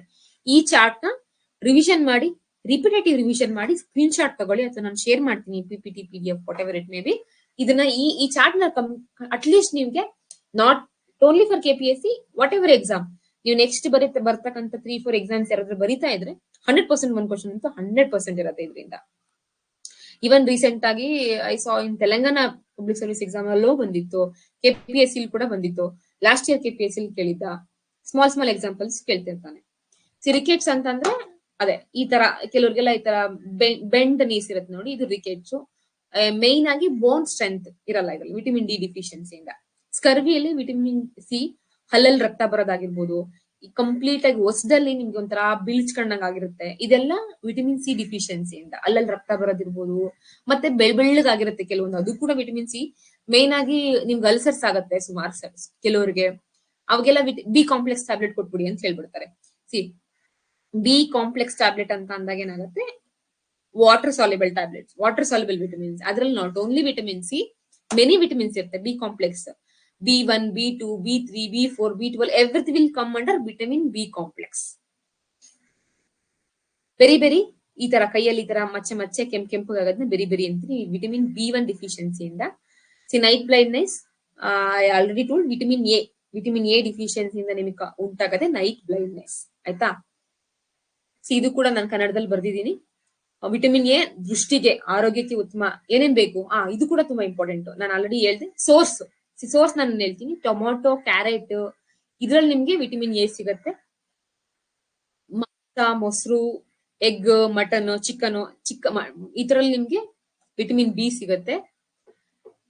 ವಿಟಮಿನ್ ಸಿ ಮೇನ್ ಆಗಿ ಆರೆಂಜ್, ತರಕಾರಿ, ಹಣ್ಣು, ನಿಂಬೆ ಹಣ್ಣು, ಇದ್ರಲ್ಲಿ ಕೂಡ ನಿಮ್ಗೆ ವಿಟಮಿನ್ ಸಿ ಸಿಗುತ್ತೆ. Vitamin D again this one sunlight ಇಂದ ಕಂಪ್ಲೀಟ್ ಆಗಿದೆ, ಸೂರ್ಯನ ಬೆಳಕು. ಓಕೆ, ನಾವ್ ಇಲ್ಲಿ ತನಕ ವಿಟಮಿನ್ಸ್ ಮೇಲೆ ಡಿಸ್ಕಸ್ ಮಾಡಿದ್ವಿ. ಸೊ ನೈಟ್ ಬ್ಲೈಂಡ್ನೆಸ್ ಆಯ್ತು. ವಿಟಮಿನ್ ಎ ಇಂದ night blindness, vitamin B1 berry, vitamin C scurvy, vitamin D rickets. ಇದನ್ನೇ ನಾನು ಇಲ್ಲಿ ಕೊಟ್ಟಿದ್ದೀನಿ. ವಿಟಮಿನ್ ಡಿ ಇದು ಮೂಳೆ ಮತ್ತು ಇಮ್ಯೂನ್ ಫಂಕ್ಷನ್ಗೆ ಮುಖ್ಯವಾಗಿರುತ್ತೆ. ವಿಟಮಿನ್ ಇ ಬಂದು ಅಡಿಕ್ಟಿವ್, ಒತ್ತಡ ಕಡಿಮೆ ಮಾಡ್ತಕ್ಕಂಥದ್ದು, ನಮ್ ದೇಹದಲ್ಲಿ ತ್ವಚೆನ ಆರೋಗ್ಯವಾಗಿ ಇರ್ತಕ್ಕಂಥ, ಇದಕ್ಕೆಲ್ಲ ನಿಮ್ಗೆ ವಿಟಮಿನ್ ಡಿ ಹೆಲ್ಪ್ ಆಗತ್ತೆ.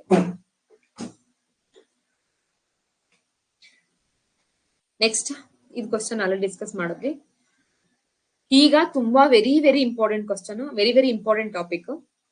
ಆಲ್ಮೋಸ್ಟ್ ಎಲ್ಲಾ ತರ, ಇವನ್ ನಾನು ಹೇಳ್ದಂಗೆ ಎಲ್ಲ KPSC ಆಗಿರ್ಬೋದು, UPSC ಆಗಿರ್ಬೋದು, ಸ್ಮಾಲ್ ಚಿಕ್ಕದನ್ನು ನಿಮ್ಗೆ ಪ್ರೀವಿಯಸ್ ಇಯರ್ ಅಲ್ಲಿ ಕ್ವಶನ್ಸ್ ಕೇಳಿದ್ದಾರೆ. ಮೈಕ್ರೋ ಆರ್ಗಾನಿಸಮ್ಸ್ ಮೇನ್ ಆಗಿ ಕೋವಿಡ್ ಆದ್ಮೇಲಂತೂ ಈ ಸೂಕ್ಷ್ಮಾಣು ಜೀವಿಗಳಾಗಿರ್ಬೋದು ಅಥವಾ ಮೈಕ್ರೋ ಆರ್ಗಾನಿಸಮ್ಸ್, ಇದ್ರ ಮೇಲೆ ತುಂಬಾ ಪ್ರಶ್ನೆ ಕೇಳಿದೆ. ಮೈಕ್ರೋ ಆರ್ಗಾನಿಸಮ್ಸ್ ಮೇಲೆ ಡೆಫಿನಿಷನ್ ಏನು, ಯಾವ್ಯಾವ ತರ ಮೈಕ್ರೋ ಆರ್ಗಾನಿಸಮ್ಸ್ ಇದೆ, ಅದ್ರ ಸ್ಟ್ರಕ್ಚರ್ ಏನು ನಾನು ಆಲ್ರೆಡಿ ನಿಮ್ಗೆ ಲಾಸ್ಟ್ ಕ್ಲಾಸ್ ಅಲ್ಲಿ ಯಾವ್ದು ಬೇಸಿಕ್ ಯೂನಿಟ್ ಇದೆ ಅಂದ್ರೆ ಲೈಕ್ ಯಾವ್ದು ಪ್ರೀವಿಯಸ್ ಇಯರ್ ಕಂಟೆಂಟ್ ಇದೆ ಅದ್ರ ಮೇಲೆ ನಾವು ಡಿಸ್ಕಸ್ ಮಾಡಿದೀವಿ. ಈ ಇಂಪಾರ್ಟೆಂಟ್ ಟಾಪಿಕ್ಸ್ ನ ಇವಾಗ್ಲೂ ಕೂಡ same as how they asked questions ಅದ್ರ ಪ್ರಕಾರ ನಾವಿಲ್ಲಿ ಡಿಸ್ಕಸ್ ಮಾಡ್ಕೊತಾ ಹೋಗೋಣ ಆಯ್ತಾ. ಮೈಕ್ರೋ ಆರ್ಗಾನಿಸಮ್ಸ್ ಅಂದ್ರೆ ಏನು, ಮೈಕ್ರೋ ಆರ್ಗಾನಿಸಮ್ಸ್ ಯಾಕೆ ನಮ್ಗೆ ತುಂಬಾ important, friend or foe. Friend ಅಂದ್ರೆ ಏನು ನಮ್ಗೆ ಗೊತ್ತಿರೋ ತರ is a very good friend, ನಮ್ಗೆ ಹೆಲ್ಪು ಆಗತ್ತೆ. ಫೋ ಅಂತಂದ್ರೆ enemy, they will be like diseases cause ಮಾಡ್ತವೆ. ಯಾವ ತರ ಡಿಸೀಸಸ್ ಅಂತ ಅಂದ್ರೆ ಟಿಲ್ ಡೆತ್, ನಾವ್ ಅಲ್ಲಿ ತನಕ ನಮ್ಗೆ ಇವನ್ ಫೇಟಲ್ ಡಿಸೀಸಸ್ ನ ಕೂಡ ಕಾಸ್ ಮಾಡ್ತಕ್ಕಂಥ ಕೆಪಾಸಿಟಿ ಈ ಮೈಕ್ರೋ ಆರ್ಗಾನಿಸಮ್ಸ್ ಐತೆ. ಒಂದು ಇವನ್ ಸರ್ವಜ್ಞಂದು ಇದೆ ಅಲ್ಲ, ಕಾಣದ ಜೀವಿ ಒಂದು ಬಂದು ನಮ್ ಇಡೀ ಎಲ್ಲ ಪ್ರಪಂಚನೇ ಅಲ್ಲೋಲ ಕಲ್ಲೋಲ ಮಾಡ್ತಕ್ಕಂಥ ಶಕ್ತಿ ಚಿಕ್ಕದಾಗಿ ಕಾಣದ ಸೂಕ್ಷ್ಮ ಜೀವಿಗಳಿಗೆ ಇದೆ ಅನ್ನೋದನ್ನ ನಾವು ಕೋವಿಡ್ ಟೈಮ್ ಅಲ್ಲಿ ಅಫ್ಕೋರ್ಸ್ ಎಲ್ರಿಗೂ ಅದು ಪ್ರೂವ್ ಮಾಡಿದ್ರು. ಈ ಮೈಕ್ರೋ ಆರ್ಗಾನಿಸಮ್ಸ್ ಬಂದು what are this are single celled organisms that are invisible to the naked eye. ನಮ್ ಕಣ್ಣಿಗೆ ಕಾಣಿಸಲ್ಲ. ಏನ್ ಕಾಣುತ್ತೆ, ಎಲೆಕ್ಟ್ರಾನ್ ಮೈಕ್ರೋಸ್ಕೋಪ್ ಆಗಿರ್ಬೋದು ಅಥವಾ ಒಂದು ಮೈಕ್ರೋಸ್ಕೋಪ್ ಆಗಿರ್ಬೋದು, ಎಲೆಕ್ಟ್ರಾನ್ ಮೈಕ್ರೋಸ್ಕೋಪ್ ಆಗಿರ್ಬೋದು, ಇನ್ನೂ advanced versions of microscope use ಮಾಡ್ಕೊಂಡು ನೋಡೋದನ್ನ ನಾವು ಮೈಕ್ರೋಬ್ಸ್ ಅಂತ ಕರಿತೀವಿ. ಯಾಕೆ ಮೈಕ್ರೋಬ್ಸ್ ಅಂದ್ರೆ very very small, micro in nature, nano in nature ಅಥವಾ ಮೈಕ್ರೋ ಇನ್ ನೇಚರ್ ನ ಮೈಕ್ರೋ ಆರ್ಗಾನಿಸಮ್ಸ್. ಕೆಲವರು ಹೇಳ್ತಾರೆ ಮೈಕ್ರೋಸ್ಕೋಪ್ ಯೂಸ್ ಮಾಡ್ಕೊಂಡು ನೋಡೋದ್ರಿಂದ ಮೈಕ್ರೋ ಅಂತ ಕರಿತೀವಿ ಅಂತ. ಸೈಜ್ ಕೆಲವೊಂದು ಮೈಕ್ರೋ ಸ್ಟ್ರಕ್ಚರ್ ಇಂದ ಮೈಕ್ರೋ ಸೈಜ್ ಇಂದ ನ್ಯಾನೋ ಸೈಜ್ ತನಕ ಇರ್ತವೆ. ಹಾಗಾಗಿ ಅವನ್ನ ನಾವು ಮೈಕ್ರೋ ಆರ್ಗಾನಿಸಮ್ಸ್ ಅಂತ ಕರಿತೀವಿ. ಇದು ಪ್ರೀವಿಯಸ್ ಇಯರ್ ಕ್ವಶನ್. ಅದ್ರಲ್ಲಿ ನಿಮ್ಗೆ UPSC KPSC ಪಾಶ್ಚರೈಸೇಷನ್ ಮೇಲೆ ಕ್ವಶನ್ ಕೇಳಿದಾನೆ. ಏನಿದು ಪಾಶ್ಚರೈಸೇಷನ್ ಅಲ್ಲಿ? Pasteurization promotes growth of microbes good for human being. Pasteurize ಅಂತ ಅಂದ್ರೆ ಕನ್ನಡದಲ್ಲಿ ಪಾರ್ಶ್ವ ಮಿಲ್ಕ್, ಪಾರ್ಶ್ವಕ್ರಿಯೆ ಅಂತ ಕರಿತೀವಿ ನಾವು. ಹಾಲು ಮೊಸರಾಗಂತ ಕ್ರಿಯೆನ ನಾವು ಪಾಶ್ಚರೈಸೇಷನ್ ಅಂತ ಕರಿತೀವಿ. ಪಾಶ್ಚರೈಸ್ ಮಿಲ್ಕ್ ಕ್ಯಾನ್ ಬಿ ಕನ್ಸ್ಯೂಮ್, ಸಾರಿ ಹಾಲು ಮೊಸರಾಗೋದಲ್ಲ, ಮಿಲ್ಕ್ ನ ಸ್ಟೋರ್ ಮಾಡೋದು ಅಂದ್ರೆ ಸ್ಮಾಲ್ ಮೈಕ್ರೋ ಆರ್ಗಾನಿಸಮ್ಸ್ ಇರುತ್ತಲ್ಲ ಅದನ್ನೆಲ್ಲ ಫ್ರೀ ಮಾಡಿ ಲಾಂಗ್ ಟರ್ಮ್ ಅಲ್ಲಿ ಸ್ಟೋರ್ ಮಾಡ್ತಕ್ಕಂಥ ಮೆಥಡ್ ನ ನಾವು ಪಾಶ್ಚರೈಸೇಷನ್ ಅಂತ ಕರಿತೀವಿ. ಇದ್ರ ಮೇಲೆ ಒಂದು ಕ್ವಶನ್ ಇದೆ. Pasteurized milk can be consumed without boiling as it free from harmful microbes? No, it is not at all free from harmful microbes because ಪ್ರತಿಯೊಂದು ಹ್ಯೂಮನ್ ಬೀಯಿಂಗ್ ಅಲ್ಲೂ, ಅನಿಮಲ್ ಅಲ್ಲೂ, what ever it may be, everywhere micro organisms ಇದೆ. ಇವನ್ ನನ್ನ ಕೈಯಲ್ಲಿ micro organisms ಇರುತ್ತೆ, ನಂದು mouse ಅಲ್ಲಿ ಇದೆ, ಈ ಲ್ಯಾಪ್ಟಾಪ್ ಅಲ್ಲಿ ಇದೆ, ಈ ಟೇಬಲ್ ಮೇಲೆ ಇದೆ, ಎಲ್ಲೋದ್ರೂ ನಮ್ಗೆ ಚಿಕ್ಕ ಮೈಕ್ರೋ ಆರ್ಗಾನಿಸಮ್ಸ್ ಕಾಣಿಸುತ್ತೆ. ಹಾಗಾಗಿ ಮಿಲ್ಕ್ ಅಲ್ಲಿ ಕೂಡ ಮೈಕ್ರೋ ಆರ್ಗಾನಿಸಮ್ಸ್ ಇದೆ. ಹಾರ್ಮ್ಫುಲ್ ಅಫ್ಕೋರ್ಸ್ ಇರುತ್ತೆ. ಹಂಗಾಗಿ ನಾವು ಕಾಯಿಸಿ ಆರಿದ್ನ ಹಾಲು ಕುಡಿಯೋದೇ ನಾವೆಲ್ಲರೂ ರೂಢಿ. Milk is heated about 50 degrees Celsius for about 1 minute, then suddenly cooled. ಅದು ನಾವು ಪಾಶ್ಚರೈಸೇಷನ್ ಅಂತಾರೆ. ಆನ್ಸರ್ ಯಾವ್ದು ಅಂತಂದ್ರೆ B. Which among the given correct statement reference to the pasteurisation ಅಂತ ಕೇಳಿದ್ದಾರೆ. ಇದು 50 ಡಿಗ್ರಿ ಸೆಲ್ಸಿಯಸ್ ಫಾರ್ 1 minute ಅಲ್ಲ, 15 to 30 degree Celsius, sorry 15 to 30 seconds and around 700 degree Celsius ಇಷ್ಟು ಹೀಟ್ ಮಾಡಬೇಕು. ಸಡನ್ ಆಗಿ ಕೂಲ್ ಮಾಡೋದನ್ನ ನಾವು ಪಾಶ್ಚರೈಸೇಷನ್ ಮೆಥಡ್ ಅಂತ ಕರಿತೀವಿ. ಯಾಕೆ ಇದು ಕೊಟ್ಟಿದ್ದೀನಿ ಅಂತಂದ್ರೆ ಇದು ಪ್ರೀವಿಯಸ್ ಇಯರ್ ಕ್ವಶನ್. ಮಿಲ್ಕ್ ನ ಅಥವಾ ಮೈಕ್ರೋಬ್ಸ್ ನ ನಾವು ಫೋ ಆಗು ಯೂಸ್ ಮಾಡ್ಬೋದು, ಹಾಗೆ ಫ್ರೆಂಡ್ ಆಗು ಯೂಸ್ ಮಾಡ್ಬೋದು. ಫೋ ಆಗಿ ಯೂಸ್ ಮಾಡೋದು ಹೇಗೆ, ಇವಾಗೆಲ್ಲ ಸುಮಾರು ಬಯೋಫರ್ಟಿಲೈಸರ್ಸ್ ಬರ್ತಾ ಇದೆ. ಮತ್ತೆ ಇವನ್ ನಮ್ ದೇಹದಲ್ಲಿ ಡೈಜೆಸ್ಟಿವ್ ಎನ್ಸೈಮ್ಸ್ ಕೂಡ, ನಮ್ ಡೈಜೆಸ್ಟಿವ್ ಗುಡ್ ಬ್ಯಾಕ್ಟೀರಿಯಾ, ಗಟ್ ಬ್ಯಾಕ್ಟೀರಿಯಾ ಅಂತೆಲ್ಲ ಕೇಳಿರ್ತೀರ. ಗಟ್ ಬ್ಯಾಕ್ಟೀರಿಯಾ ಅಂತಂದ್ರೆ ಗಟ್ ಅಂದ್ರೆ ಸ್ಟಮಕ್ ಅಲ್ಲಿರ್ತಕ್ಕಂಥ ಬ್ಯಾಕ್ಟೀರಿಯಾ ಮೆಟಬಾಲಿಸಮ್ಸ್ಗೆ ಹೆಲ್ಪ್ ಮಾಡುತ್ತೆ. ಆ ತರದೆಲ್ಲ friendly bacteria, they are not harmful. ನಾವೇನ್ ನೋಡ್ಬೇಕು, ಯಾವ್ದು ಹಾರ್ಮ್ಫುಲ್ ಅಲ್ಲ. ಫಸ್ಟ್ ಆಫ್ ಆಲ್ ಹಂಗಂದ್ರೆ ಇದನ್ನ ತಿಳ್ಕೊಳ್ಳೋಣ. ಇವಾಗ ಇನ್ನೊಂದು question. Commonly reported escherichia coli, salmonella, vibrios, the species belong to virus, bacteria, ಪ್ರೋಟೋಜೋವಾನ. ನಾನು ಆಲ್ರೆಡಿ ಹೇಳ್ದೆ, ಕೋಲಿ ಅಂತಂದ್ರೆ ಈ ಕೋಲೈ ಆಗಿರ್ಬೋದು, E coli bacteria. Salmonella it is also a bacteria. Vibrio ಅನ್ನೋದು it is not a virus, it is a bacteria. So micro organisms friends ಆಗಿ ಯಾವ ತರ help ಆಗುತ್ತೆ ಅರ್ಥ ಆಯ್ತಾ? ಮೈಕ್ರೋ ಆರ್ಗಾನಿಸಮ್ ಅಂದ್ರೆ ಮೈಕ್ರೋ ಸ್ಟ್ರಕ್ಚರ್ ಅಲ್ಲಿ ಇರುತ್ತೆ, ನಮ್ ಕಣ್ಣಿಗೆ ಕಾಣಿಸಲ್ಲ. ಮೈಕ್ರೋಸ್ಕೋಪ್ ಅಲ್ಲಿ, ಎಲೆಕ್ಟ್ರಾನ್ ಮೈಕ್ರೋಸ್ಕೋಪ್ ಅಲ್ಲಿ ನೋಡ್ಬೇಕು. ಮೈನ್ ಆಗಿ ಫ್ರೆಂಡು ಆಗಿರ್ಬೋದು, ಫೋನು ಆಗಿರ್ಬೋದು, different types of micro organisms ನೋಡ್ತಾ ಹೋಗೋಣ. ಹಾಗಿದ್ರೆ ಫ್ರೆಂಡ್ಸ್ ತರ ಇದೇನಿದೆ ಅಂತಂದ್ರೆ ಫ್ರೆಂಡ್ ಆರ್ ಫೋ. ನಿಮ್ಗೆ NCERT ಅಲ್ಲಿ DSCERT ಅಲ್ಲಿ ಕೊಟ್ಟಿರ್ತಕ್ಕಂಥ 9th ಕ್ಲಾಸ್ ಅಲ್ಲಿ NCERT ಅಲ್ಲಿ ಆಸ್ ಇಟ್ ಈಸ್ ಕೊಟ್ಟಿದ್ದಾರೆ. ಸಿ ಮೈಕ್ರೋ ಆರ್ಗನಿಸಮ್ಸ್ ಅಲ್ಲಿ ಎರಡ್ ತರನು ವೆರಿ ಡಿಸೀಸಸ್ ನೀವು ಓದ್ಕೊಂಡು ಹೋಗ್ತೀನಿ, ಅದ್ರದ್ದು ಯೂಸಸ್ ನಾನು ಓದಲ್ಲ ಅಂತಂದ್ರೆ no it they will ask questions directly. Vaccines ಅಲ್ಲಿ ಕೂಡ ಮೈಕ್ರೋ ಆರ್ಗನಿಸಮ್ಸ್ ನ ಯೂಸ್ ಮಾಡೋದ್ರಿಂದ ನಾವು ಅದ್ರದ್ದು ಅಪ್ಲಿಕೇಶನ್ಸ್ ಕೂಡ ನೋಡ್ಬೇಕಾಗತ್ತೆ. ಎಲ್ಲೆಲ್ಲಿ ಯೂಸ್ ಆಗತ್ತೆ? ಮೇನ್ ಆಗಿ ಫುಡ್ ಪ್ರೊಡಕ್ಷನ್ ಅಲ್ಲಿ ಯೂಸ್ ಆಗತ್ತೆ, ಎನ್ವಿರಾನ್ಮೆಂಟಲ್ ಬೆನಿಫಿಟ್ಸ್ ಅಲ್ಲಿ ಯೂಸ್ ಆಗತ್ತೆ, ಮೆಡಿಕಲ್ ಅಪ್ಲಿಕೇಶನ್ಸ್ ಅಲ್ಲಿ ಯೂಸ್ ಆಗತ್ತೆ. ಫುಡ್ ಪ್ರೊಡಕ್ಷನ್ ಅಲ್ಲಿ ಹೇಗೆ? Yeast bacteria are essential for fermenting foods. ಬೇರೆ beverages such as bread, cheese, yogurt ಈ ತರದಕ್ಕೆಲ್ಲ ನಮ್ಗೆ ಮೈಕ್ರೋ ಆರ್ಗನಿಸಮ್ಸ್ ಯೂಸ್ ಆಗುತ್ತೆ. ಎನ್ವಿರಾನ್ಮೆಂಟಲ್ ಬೆನಿಫಿಟ್ಸ್ ಯಾವ ತರ ಇದೆ ಅಂತಂದ್ರೆ ಸಾಯಿಲ್ ಫರ್ಟಿಲಿಟಿಗೆ, ವೇಸ್ಟ್ ಡಿಕಂಪೋಸ್ ಮಾಡಕ್ಕೆ, ಅಲ್ಲಿ ನಿಮ್ಗೆ ಬಯೋ ಫರ್ಟಿಲೈಸರ್ಸ್ ಬರ್ತವೆ, ಅದೆಲ್ಲ ನಾವು ವೇಸ್ಟ್ ಡಿಕಂಪೋಸ್ ಮಾಡಕ್ಕೆ ಯೂಸ್ ಮಾಡ್ತೀವಿ. ಬ್ಯಾಲೆನ್ಸ್ ಎಕೋಸಿಸ್ಟಮ್ಸ್ಗೆ ಇದು ನಮ್ಗೆ ಎನ್ವಿರಾನ್ಮೆಂಟಲ್ ಫ್ರೆಂಡ್ ಯೂಸ್ ಆಗುತ್ತೆ. ಮೆಡಿಕಲ್ ಅಪ್ಲಿಕೇಶನ್ ಬಂದು ಆಂಟಿಬಯೋಟಿಕ್ಸ್ ಗೆ ಮೈಕ್ರೋ ಆರ್ಗನಿಸಮ್ಸ್ ಯೂಸ್ ಮಾಡ್ತೀವಿ, ವ್ಯಾಕ್ಸಿನ್ಸ್ ಗೆ ಮೈಕ್ರೋ ಆರ್ಗನಿಸಮ್ಸ್ ಯೂಸ್ ಮಾಡ್ತೀವಿ, ಬೇರೆ ತರ ಲೈಫ್ ಸೇವಿಂಗ್ ಡ್ರಗ್ಸ್ ಕೂಡ ಮೈಕ್ರೋ ಆರ್ಗನಿಸಮ್ಸ್ ನ ಯೂಸ್ ಮಾಡ್ತೀವಿ. ಏನೇ ನಮ್ದು ವ್ಯಾಕ್ಸಿನ್ಸ್ ಆಗಲಿ, ವ್ಯಾಕ್ಸಿನ್ಸ್ ಪ್ರೊಡಕ್ಷನ್ ಅಲ್ಲಿ ಹೇಳ್ತೀನಿ. ವ್ಯಾಕ್ಸಿನ್ಸ್ ಅಂದ್ರೆ ಏನು? ನಮ್ಗೆ ಯಾವ್ದು ಮೈಕ್ರೋ ಆರ್ಗನಿಸಮ್ಸ್ ನಮ್ ಡಿಸೀಸ್ ನ ಕಾಸ್ ಮಾಡುತ್ತೋ ಅದೇ ಮೈಕ್ರೋ ಆರ್ಗನಿಸಮ್ಸ್ ನ ಇನ್ಆಕ್ಟಿವೇಟ್ ಮಾಡಿ ಅದಕ್ಕೆ ಜಸ್ಟ್ ಲಿಟಲ್ ಮಾಡಿಫಿಕೇಶನ್ ಮಾಡಿ ಅದನ್ನ ಅದ್ರಲ್ಲೇ ವ್ಯಾಕ್ಸಿನ್ ಆಗಿ ಯೂಸ್ ಮಾಡೋದು. ಅಂತಂದ್ರೆ ಮುಳ್ಳಿಂದನೇ ತೆಗಿತೀವಿ ಅಂತಾರಲ್ಲ, ಮೇ ಬಿ ಆ ತರ ಕಾನ್ಸೆಪ್ಟ್ ಅಂತಾನು ಅರ್ಥ ಮಾಡ್ಕೋಬಹುದು. ವ್ಯಾಕ್ಸಿನ್ಸ್ ಅಂದ್ರೆ ನಾವ್ ಯಾವ್ದು ಕಾಸ್ ಆಗುತ್ತೋ ಅದನ್ನೇ ಇನ್ಆಕ್ಟಿವೇಟ್ ಮಾಡಿ ಅದರಿಂದ ಪ್ರೊಡ್ಯೂಸ್ ಮಾಡ್ತಕ್ಕಂಥದ್ದೇ vaccine. Later will discuss vaccine chapter discuss ಮಾಡೋಣ. ಫಸ್ಟ್ ಮೈಕ್ರೋ ಆರ್ಗನಿಸಮ್ಸ್ ಮತ್ತೆ ನಮ್ಗೆ ಹೇಗೆ ಹಾರ್ಮ್ ಮಾಡ್ತವೆ? ಒಂದು ಹ್ಯೂಮನ್ ಹೆಲ್ತ್ ಮೇಲೆ, ಯಾವ್ಯಾವ್ದು ಪ್ಯಾಥೋಜೆನಿಕ್ ಮೈಕ್ರೋ ಆರ್ಗನಿಸಮ್ಸ್ ಇನ್ಫೆಕ್ಷನ್ ಕಾಸ್ ಮಾಡುತ್ತೆ, ಅಲರ್ಜೀಸ್ ಕಾಸ್ ಮಾಡುತ್ತೆ, ಹೆಲ್ತ್ ಇಶ್ಯೂಸ್. ಡಿಸೀಸಸ್ ಯಾವ ತರ ಇದೆ? ಬ್ಯಾಕ್ಟೀರಿಯಲ್ ಆಗಿರ್ಬೋದು, ಫಂಗಲ್ ಡಿಸೀಸ್ ಆಗಿರ್ಬೋದು, ವೈರಲ್ ಡಿಸೀಸಸ್ ಆಗಿರ್ಬೋದು, ಇನ್ಫ್ಲೂಯೆನ್ಸಾ, ಟ್ಯುಬರ್ಕ್ಯುಲೋಸಿಸ್, ಪೋಲಿಯೋ, ಮತ್ತೆ ಸುಮಾರು ತರದ್ದು, ಡೆಂಗ್ಯೂ, ಈ ತರದೆಲ್ಲ ವೈರಲ್ ಇನ್ಫೆಕ್ಷನ್ಸ್, ಈ ತರದೆಲ್ಲ ಕಾಸ್ ಮಾಡೋದು ಡಿಸೀಸ್ ಕಾಸ್. ಹಾರ್ಮ್ಫುಲ್ ಮೈಕ್ರೋ ಆರ್ಗನಿಸಮ್ಸ್ ಕೂಡ ಇದೆ. ಅವೇನಂತ ಅಂತಂದ್ರೆ ನಾವು ಸ್ಪ್ರೆಡ್ ಆಗದೆ, ಅಂದ್ರೆ ಕೆಲವೊಂದು ಎಂಡಮಿಕ್ ಅಂತ ಕರಿತೀವಿ, ಅಥವಾ ಕೆಲವೊಂದು ಪ್ಯಾಂಡಮಿಕ್ ಅಂತ ಕರಿತೀವಿ, ಕೆಲವೊಂದು ಕಮ್ಯುನಿಕಬಲ್ ಅಂತ ಕರಿತೀವಿ, ಕೆಲವೊಂದು ನಾನ್ ಕಮ್ಯುನಿಕಬಲ್ ಅಂತ ಕರಿತೀವಿ. ಯೂಶಲಿ ಈ ಮೈಕ್ರೋ ಆರ್ಗನಿಸಮ್ಸ್ ಯೂಶಲಿ ಕಮ್ಯುನಿಕಬಲ್ ಇರುತ್ತೆ, ಅಂದ್ರೆ ಒಬ್ರಿಂದ ಇನ್ನೊಬ್ರಿಗೆ ಬೇಗ ಬೇಗ ಸ್ಪ್ರೆಡ್ ಆಗುತ್ತೆ. ಆ ಸ್ಪ್ರೆಡ್ ಆಗೋದನ್ನ ತಡಿಬಹುದು, ಅದನ್ನ ನಾವು controlling harmful micro organisms.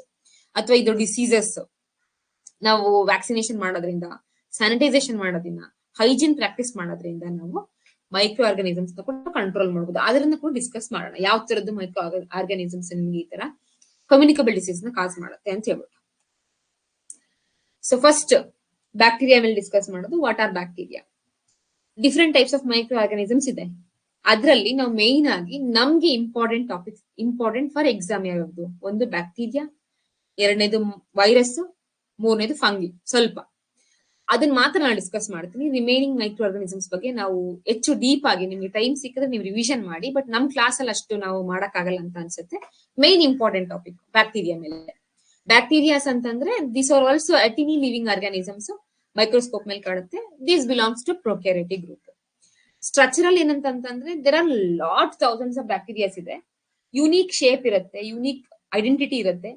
Spherical to cocci. Cocci ಅಂತಂದ್ರೆ ರೌಂಡ್, ಈ ತರ ನಿಮ್ಗೆ ರೌಂಡ್ ಶೇಪ್ ಯಾವ್ದಿದೆ ಅಲ್ಲ, ರೌಂಡ್ ಇಂದ ರಾಡ್ ಶೇಪ್ ಯಾವ್ದಿರೋ ಇತ್ತಲ್ಲ, ಅದು ನಾವು cocci to rod shape. Bacilli and spiral, ಈ ತರ ಡಿಫ್ರೆಂಟ್. ಸ್ಪೈರಲ್ ಅಂತಂದ್ರೆ ಸುರುಳಿ ಆಕಾರದಲ್ಲಿ ಇರ್ತಕ್ಕಂಥದ್ದು. ಈ ತರ ಸ್ಟ್ರಕ್ಚರಲ್ ಡೈವರ್ಸಿಟಿ ಬ್ಯಾಕ್ಟೀರಿಯಾ ಆಗಿದೆ. ಯುಬಿಕ್ಯೂಟಿಯಸ್ ಪ್ರೆಸೆನ್ಸ್ ಅಂತ ಹೇಳ್ತಾರೆ, ಅಂತಂದ್ರೆ ಇದು ಎಲ್ಲಾ ಕಡೆನೂ ಇರುತ್ತೆ, ಡೈವರ್ಸ್ ಎನ್ವಿರಾನ್ಮೆಂಟ್ ಅಲ್ಲಿ ಇರುತ್ತೆ. ಅಂದ್ರೆ ಸಾಯಿಲ್ ಅಲ್ಲಿ ಇರುತ್ತೆ, ವಾಟರ್ ಅಲ್ಲಿ ಇರುತ್ತೆ, ಏರ್ ಅಲ್ಲಿ ಇರುತ್ತೆ, ಹ್ಯೂಮನ್ ಬಾಡಿಯಲ್ಲಿ ಕೂಡ ಬ್ಯಾಕ್ಟೀರಿಯಾ, ನಾನು ಅವಾಗಲೇ ಹೇಳ್ದೆ ಗಟ್ ಬ್ಯಾಕ್ಟೀರಿಯಾ ಅಂತ ಹೇಳ್ಬಿಟ್ಟು, ಹ್ಯೂಮನ್ ಬಾಡಿಯಲ್ಲೂ ಇರುತ್ತೆ. ಈ ಬ್ಯಾಕ್ಟೀರಿಯಾ ಎಕ್ಸ್ಟ್ರೀಮ್ ಕಂಡೀಷನ್ಸ್ ನ ಕೂಡ ಅಕ್ಸೆಪ್ಟ್ ಮಾಡ್ಕೊಳ್ಳುತ್ತೆ. Can survive in various climate. ಬೇರೆ ಬೇರೆ ತರ ಕ್ಲೈಮೇಟ್ ಅಲ್ಲಿ ಕೂಡ ಸರ್ವೈವ್ ಆಗಬಹುದು. ತುಂಬಾ ಹಾಟ್ ಅಲ್ಲಿ, ತುಂಬಾ ಕೋಲ್ಡ್ ಅಲ್ಲಿ, ಹಾಗೆ ಡಿಫ್ರೆಂಟ್ ಎಕ್ಸ್ಟ್ರೀಮ್ ಕ್ಲೈಮೇಟ್ ಅಲ್ಲಿ ಸರ್ವೈವ್ ಆಗ್ತಕ್ಕಂಥ ಕೆಪಾಸಿಟಿ ಬ್ಯಾಕ್ಟೀರಿಯಾಗಿದೆ. ಆಯ್ತಾ? ಸೊ ಬ್ಯಾಕ್ಟೀರಿಯಾ ಸ್ಟ್ರಕ್ಚರ್ ನಾವು ನೋಡೋಣ ನೆಕ್ಸ್ಟ್.